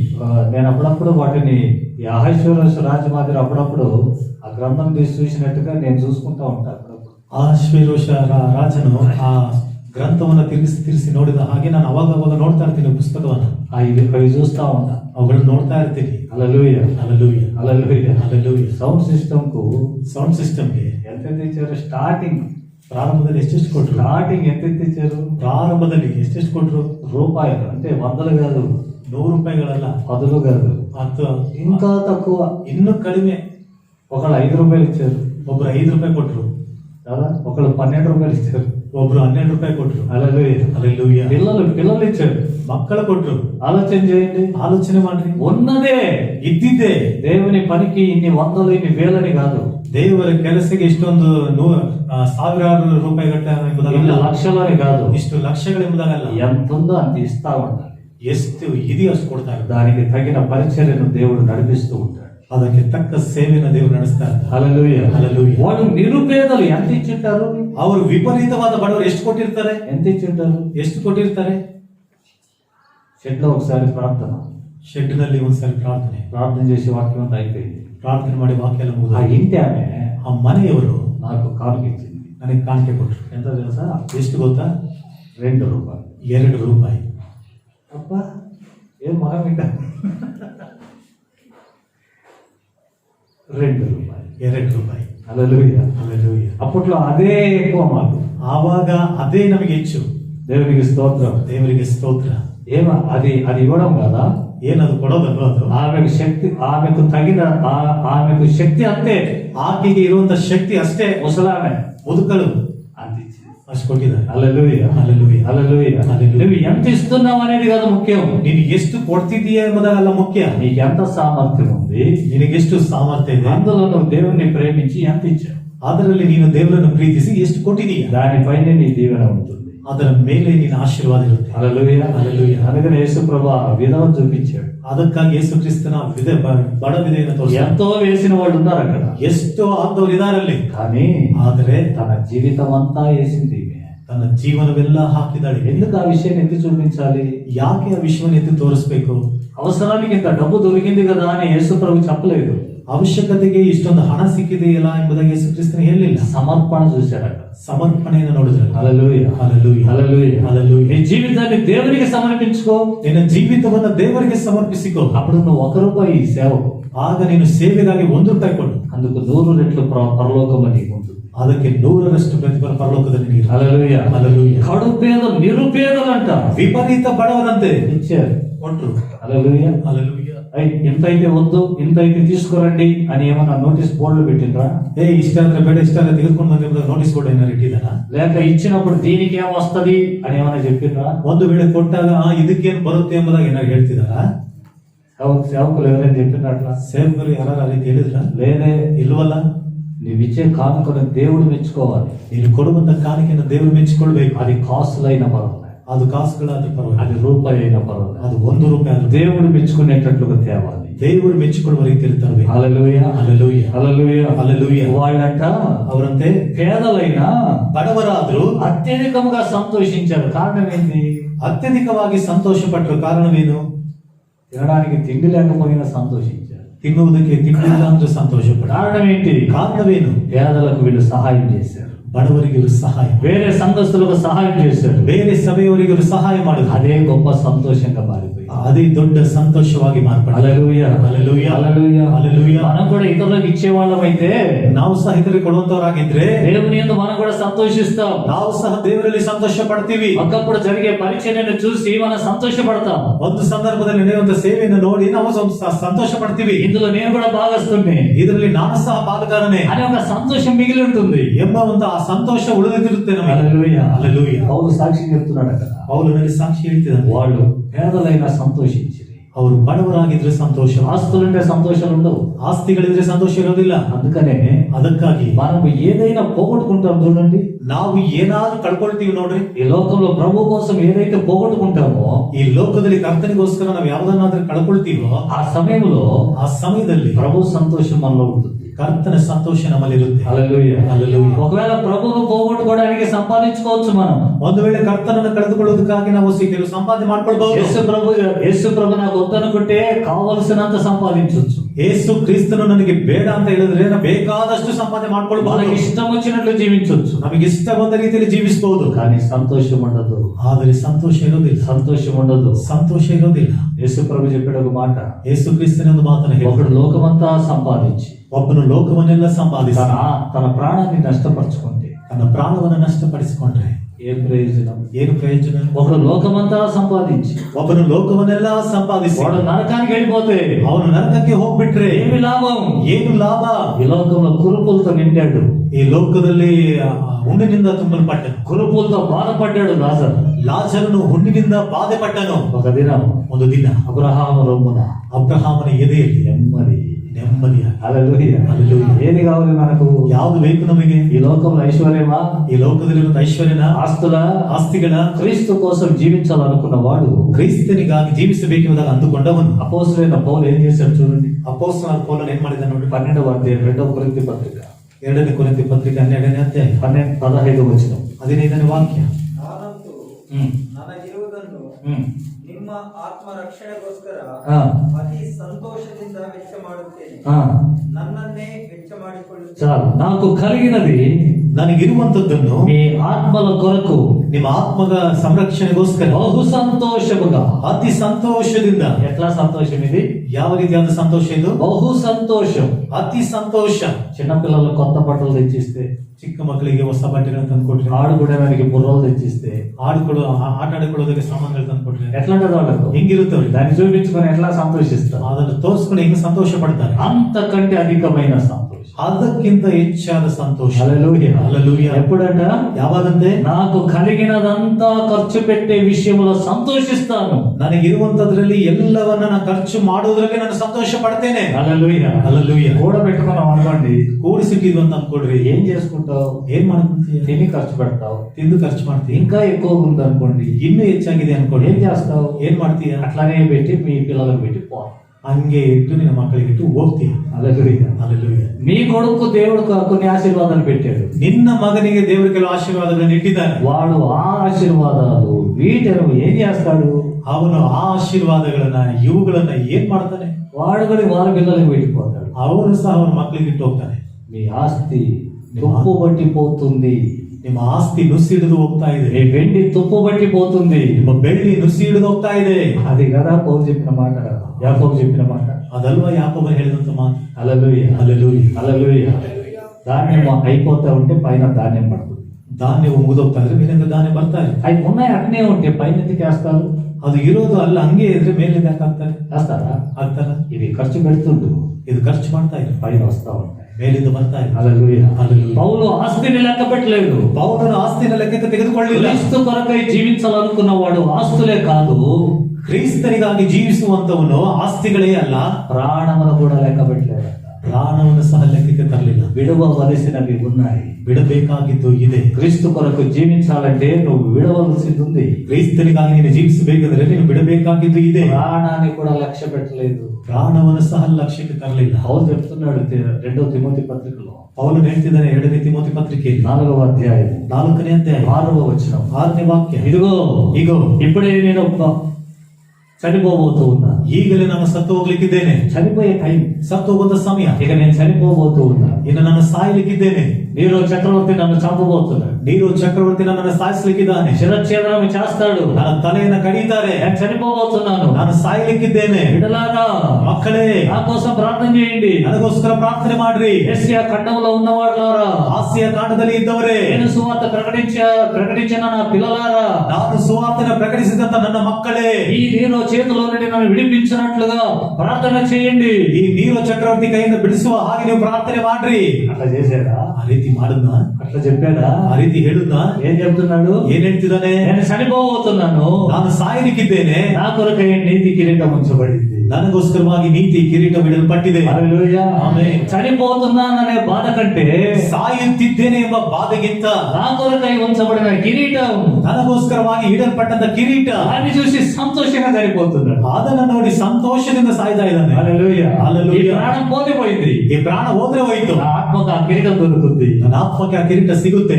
ఆలోచిస్తున్నాం అట్లా మనం. ಆ ರೀತಿ ಆಲೋಚನೆ ಮಾಡ್ತಿದ್ದೇವೆ ನಾವು. ₹1 పోనీ మనం ಒಂದು ರೂಪಾಯಿ ಕಳ್ಕೊಳ್ಳೋಕೆ ಇಷ್ಟಪಡೋದಿಲ್ಲ. రూపాయి ఇవ్వలేము. ₹1 ಕೊಡೋದಕ್ಕಾಗಲ್ಲ. ప్రాణాలు ఇచ్చేది, ಪ್ರಾಣಗಳ ಕೊಡೋದು. హల్లెలూయా. హల్లెలూయా. ఒకళ్ళకి ఒక బాటిల్ బ్లడ్ ఇవ్వాలంటే 100 సార్లు ఆలోచించాలి. ಒಬ್ಬರಿಗೆ ಒಂದು ಬಾಟ್ಲಿ ರಕ್ತವನ್ನು ಕೊಡ್ಬೇಕಂದ್ರೆ 100 ಸಾರಿ ಆಲೋಚನೆ ಮಾಡ್ತೀವಿ. చేస్తామా లేదా? ಮಾಡ್ತೀವ ಇಲ್ವಾ? హల్లెలూయా. యథార్థంగా నేను చెప్తున్నా, ಯಥಾರ್ಥವಾಗಿ ನಾನು ಹೇಳ್ತಿದ್ದೀನಿ. ఎవరికైనా కిడ్నీ కావాలంటే అడగండి, ఇస్తా అనేవాళ్ళు ఎంతమంది ఉన్నారు? ಯಾರಿಗಾದ್ರೂ ಕಿಡ್ನಿ ಬೇಕಾದ್ರೆ ಕೊಡ್ತೀನಿ ಅಂದ್ರೆ నాకంటే రెండు ఉన్నాయి, ఒకటి ఇస్తానని. ನನ್ನ ಹತ್ರ ಹೇಳಿದೆ ಒಂದು ಕೊಡ್ತೀನಿ ಅಂತ. రాస్తామా? అవయవాలు ఎందుకులే, ಅಂಗಾಂಗಗಳು ಹಾಕ್ಬಿಟ್ಟು సంపాదించుటకు సామర్థ్యము ఉన్నా, ಸಂಪಾದನೆ ಮಾಡೋದಕ್ಕೆ ಸಾಮರ್ಥ್ಯ ಇದ್ರು ₹1 దేవుని పనికి ఇవ్వడానికి ఆలోచించేవాళ్ళు చాలా మంది ఉన్నారు. ₹1 ದೇವರ ಕೆಲಸಕ್ಕಾಗಿ ಕೊಡೋದಕ್ಕೆ ಆಲೋಚನೆ ಮಾಡೋರು ತುಂಬಾ ಜನ ಇದ್ದಾರೆ. పౌలు తనకున్నదే ఖర్చు పెట్టాడు. ತನಗಿರುವುದನ್ನು ಖರ್ಚು ಮಾಡಿದ. ప్రాణం కూడా. ಪ್ರಾಣವನ್ನು ಸಹ. అపోస్తుల కార్యంలో మాటను చూడండి. ಅಪೊಸ್ತಲ ಕೃತ್ಯದಲ್ಲಿ ಆ ಮಾತಿದೆ ನೋಡ್ರಿ. అపోస్తుల కృత్యం కాదు, 2 కొరింథీ పత్రిక 12వ అధ్యాయము 2ನೇ ಕೊರಿಂಥీ ಪತ್ರಿಕೆ 12ನೇ ಅಧ್ಯಾಯ.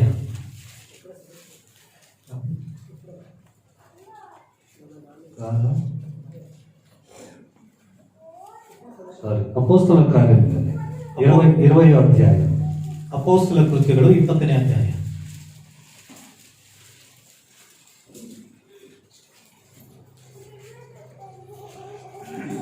24వ వచనం. 24ನೇ ವಾಕ್ಯ. ಆದರೆ ಪ್ರಾಣವನ್ನು ಉಳಿಸಿಕೊಳ್ಳುವುದೇ ವಿಶೇಷವೆಂದು ಹಾ. ನಾನು ಎನಿಸುವುದಿಲ್ಲ.